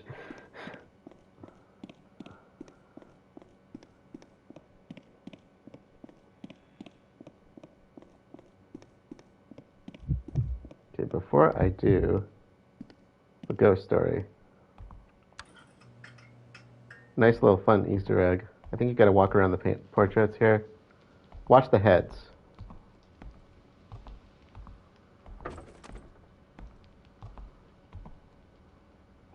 I just thought this was really creepy.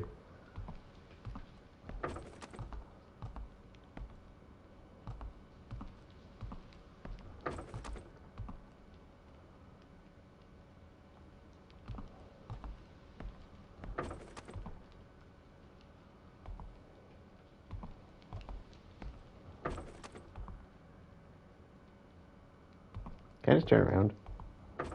Oh, I can.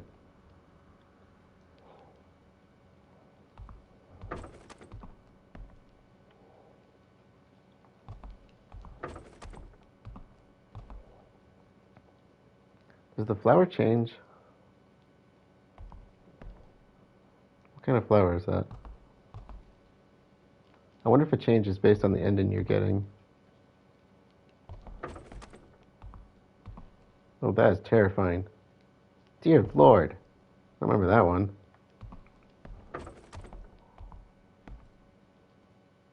The gym teacher's hat.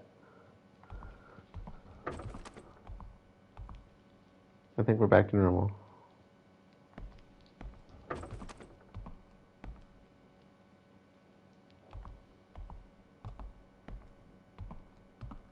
That's just so creepy, isn't it?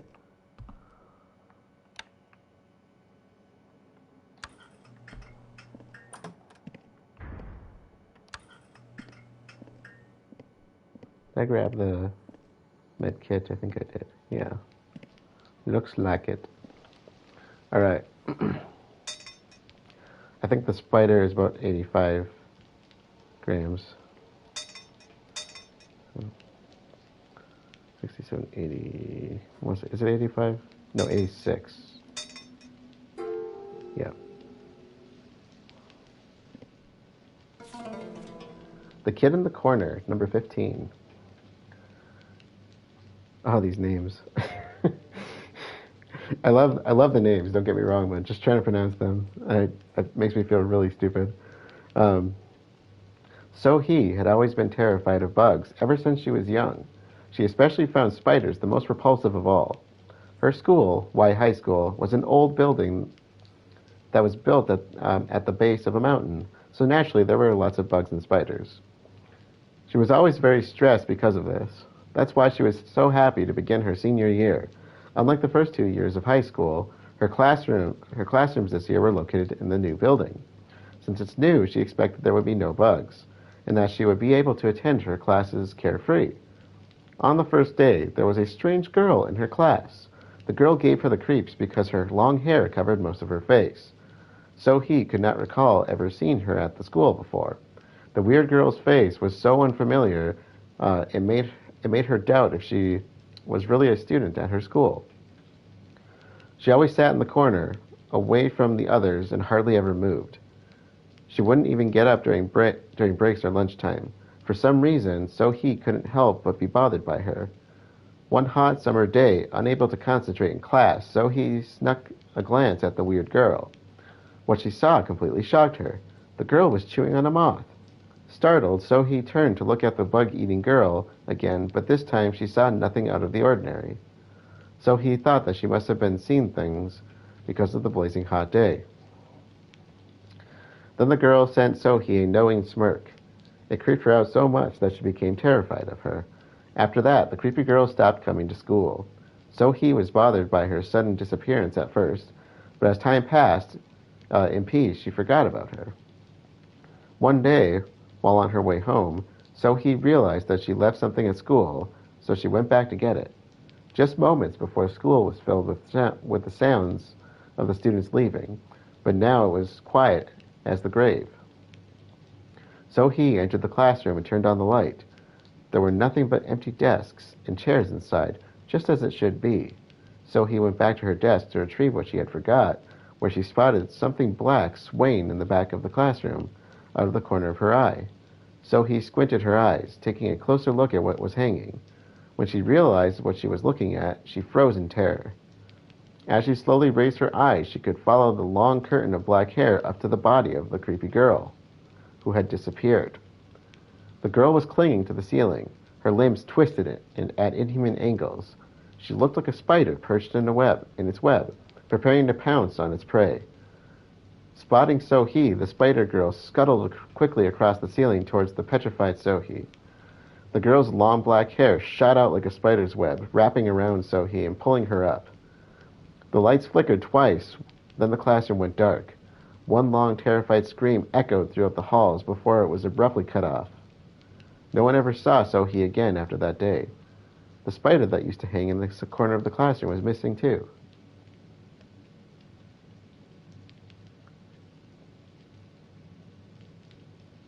Ooh. She is one of my favorite ghosts, the Spider Girl.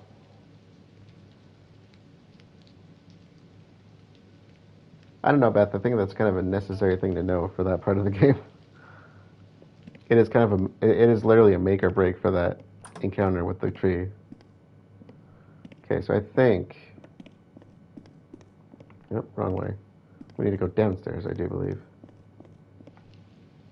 Let me see. Wait, the music appreciation room... Where is that? Oh, the music appreciation room is downstairs. What am I thinking? Okay, we could do the crane one.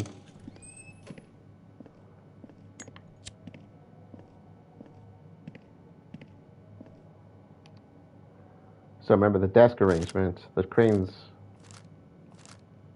the dark ones have to surround the center.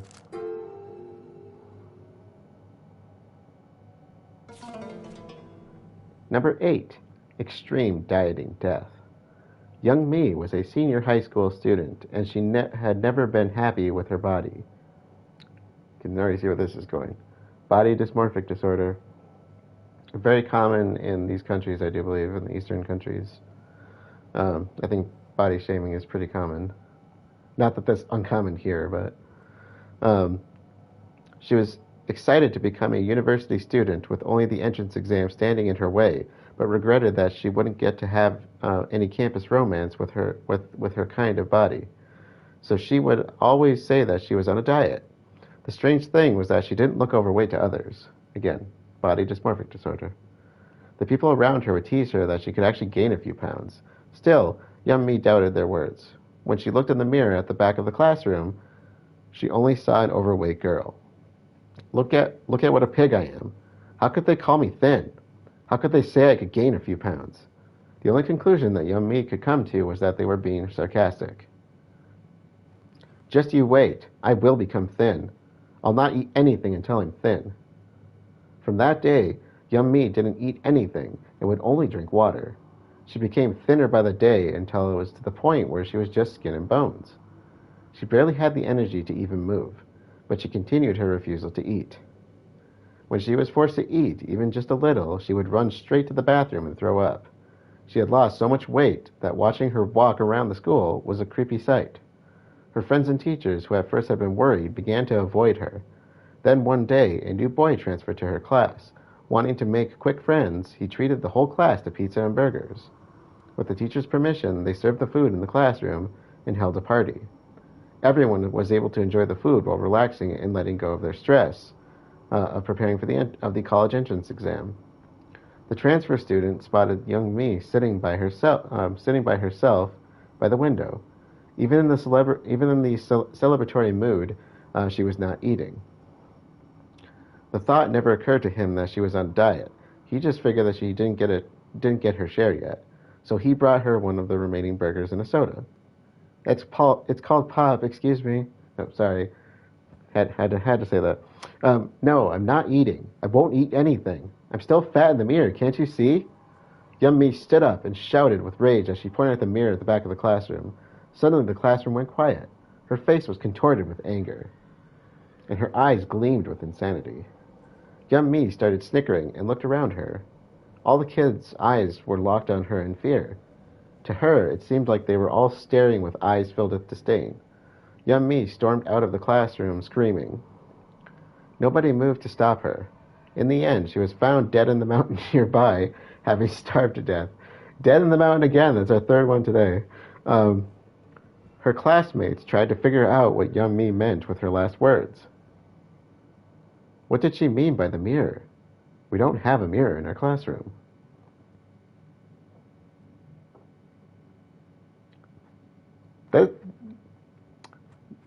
That making me feel a bit of a tingle in my skin there. that is disturbing. All right. Let's see.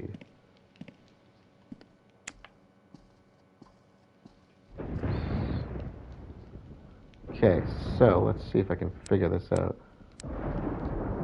Oh no, I went past it. I don't think I can go back. There was a 2, a C shape, a plane, and an antibody. Finding is pathogen. There we go.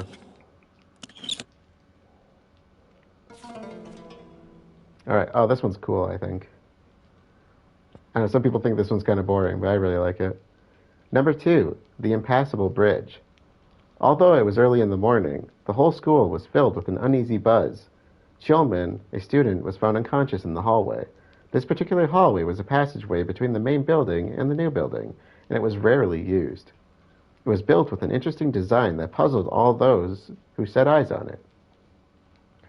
Its purpose was to be a bridge that connects one building to another, but it was shaped like a tunnel with fluorescent lighting, but not one window. This is the bridge. Well, of course, we've seen this already a few times. This is where we ran into the voice when we couldn't get through the bridge back to main building 2. This made it seem creepy, even during the daytime. What's more, getting to the other building wasn't a straight path, but instead twisted and turned.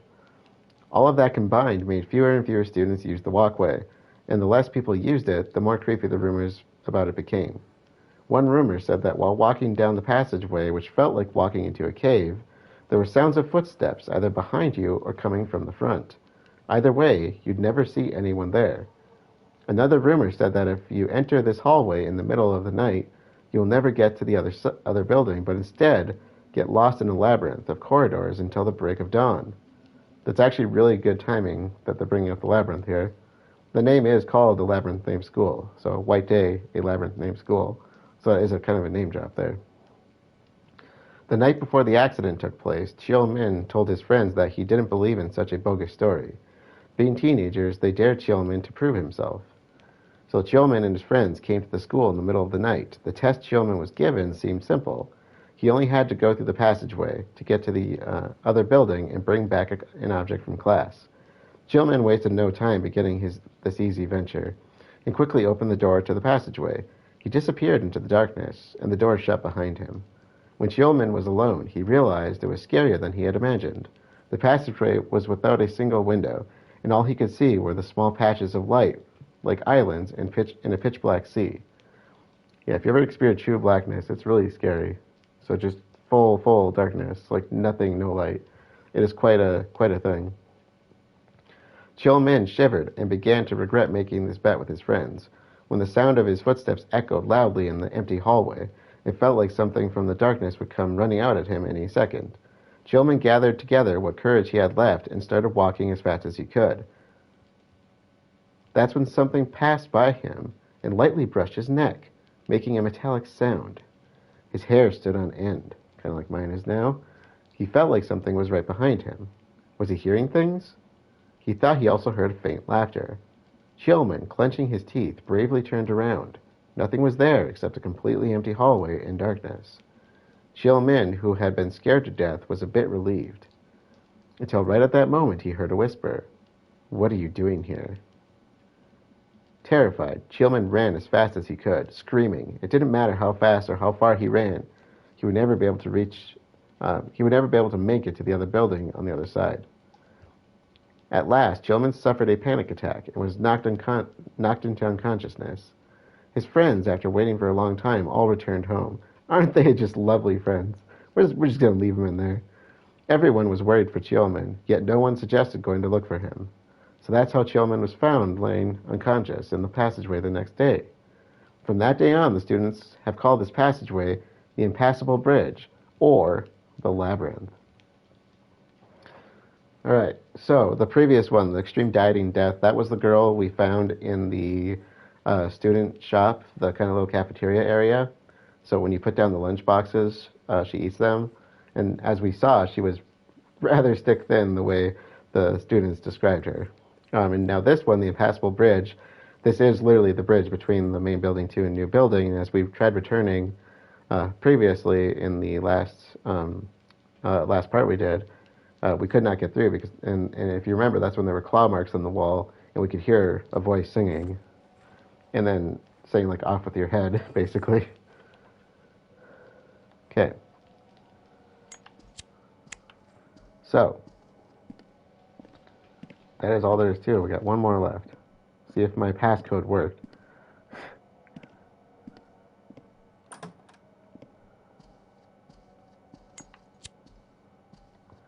All right. Let's see. What did I put down? Let me mark some of this stuff off. So we got those two. Let's see. Where did I put the code? Oh, there it is. See if I did this right. 2, 5, 6. Oh man, that worked. Oh man, that worked. Okay, I'm feeling good about that. It's probably the first time I got that. Here we go, and this is actually the girl that was in this room with us. The one I used to call her the burned face girl. Number 9, Lost Face. Un-Ah was a popular girl. Not only was she pretty, she was musically talented as well, winning many awards since she was young. Everyone loved her. As often happens in these cases, everyone wanted to be friends with her, and she became egotistical. Imagine that. In contrast, Mi-suk was hardly known by anyone in school. She thought she was ugly. That caused her to have self-confidence issues, kind of going back towards body dysmorphic disorder, making her timid and introverted. Don't we? Yeah, I can feel that one. Due to this, she had no friends to speak of. Even her classmates hardly acknowledged her existence. One day, Una was walking in the hallway while noisily chatting with her friends. Mi-suk, focused on cleaning, didn't realize anyone was there until Una ran into her. Mi-suk stumbled and dropped the mope, the mope bucket she was carrying, spilling dirty water all over the hallway. Una never said sorry. She barely spared a glance at Mi-suk, then walked away silently. How rude. Angered, Mi-suk went after her and demanded an apology. Instead, she was mocked. What are you blubbering about? You're as ugly and dirty as that mop water. Ha ha. The other kids snickered in agreement with Una's cruel remark. Mi-suk's face turned red with embarrassment and anger. From that day on, she was an easy target for bullying. Every time she walked by, everyone would mock her without caring if she could hear. As time passed on, her resentment towards Una grew to hatred for Una. I can feel for that too, because people used to pull that shit with me too. She decided that she would get revenge on Una for what she had started. How pretty does she think she is? Does she think that beauty lasts forever? We'll see about that. One day, Una was chatting away with her friends in the music appreciation room. Mi-suk quietly approached them as usual, and the kids began mocking her. No one paid any attention to the bottle she held in her hand. Mi-suk took the cap off the sulfuric acid. Let's see where this is going. She brought and threw it in Una's face. Una's screams of pain filled the room and echoed through the halls. The kids around her scrambled away in horror. Not one soul stayed behind to help Una. Una pleaded for help as she screamed in agony, but Mi-suk just smiled cruelly and watched her beg. Una's pretty face was eaten away by the acid. She was fortunate to have survived the attack, but it left her with a hideous scar covering half her face. There was no trace of her former beauty to be found. After that incident, she would not go to school, refusing to even come out of her house. She broke all of the mirrors inside, and her disfigured eyes, being sensitive to light, caused her to keep the house eternally dark. Her depression became so deep that one day it drove her to leap from the roof of the house. They said that it was hard to identify her body because she struck the ground face first, completely destroying what had remained. Since her death, there are rumors of sightings of Una's ghost in the music appreciation room. It is said her ghost always has her back turned, and that you'll die if you ever see her face. And again, I called her the burn face girl, or Beth had the proper name. I can't think of it now again. But you have to burn her with the yin yang token, or sigil, talisman, whatever. And she would sing the "Ready or Not, Here I Come." And if she finished the song and repeated it back really quick, yeah, girl with a hidden face, she would basically jump in your face and damage you. So I always thought she was a cool one as well. So I think that's it. I think that's our last one.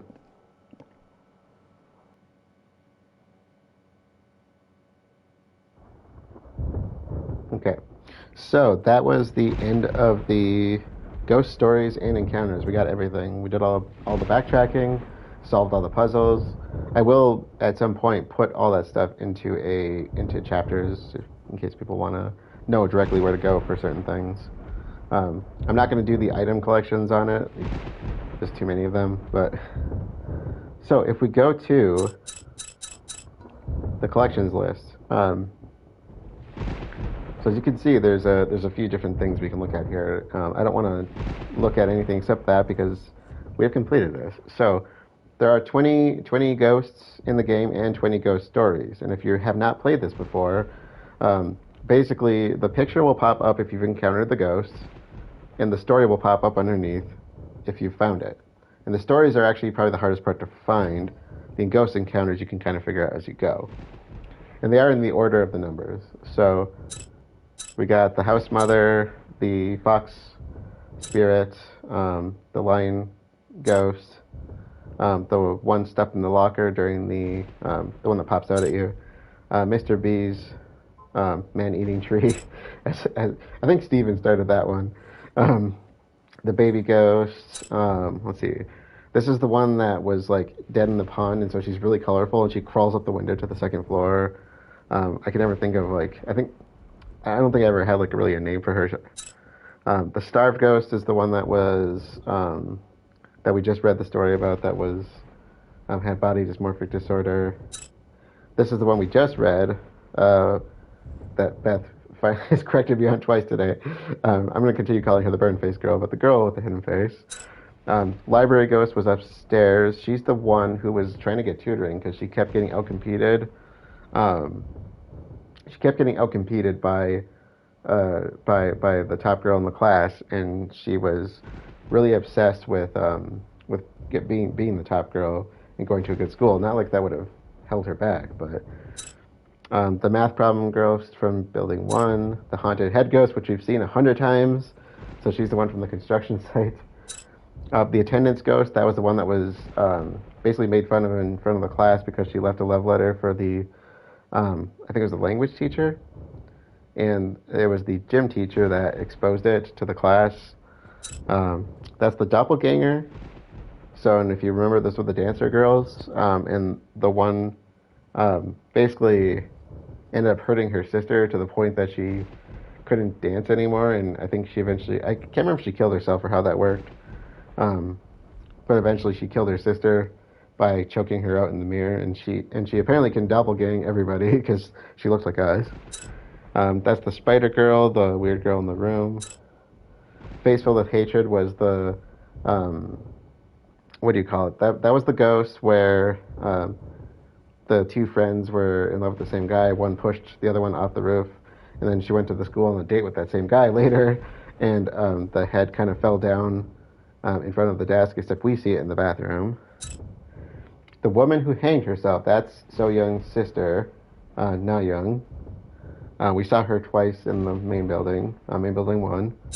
Mannequin we saw in the science lab in main building 2. I actually like the story that the mannequin used to be a person. The shadow in the water, that's the mermaid ghost that we have upstairs, so technically we still have to finish up with her. That's the last thing we got to do before we move forward. There are more ghosts, not just these, but these are the main collection ones. There is one more ghost we need to be aware of, because there is more to this than meets the eye. And then the grandmother's one we ran into on the bridge. So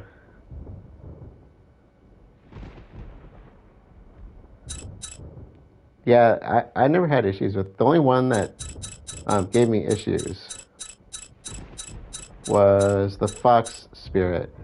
If she doesn't do the off with your head and basically wind you, then it doesn't get counted. That's the only one I've ever had issues with. So the mannequin one I didn't have any issues with.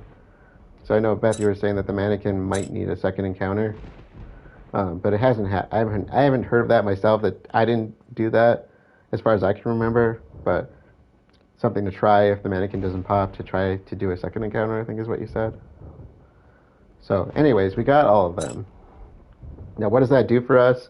Personally, I think the stories are totally worth finding because I think they're really good. I thought it was just the mannequin. Oh, Firebird. When you complete these collections, you get costumes. They're not the best, but I think it's the stories themselves are worth it. So, that is the first part of the 100% completion that I wanted to do.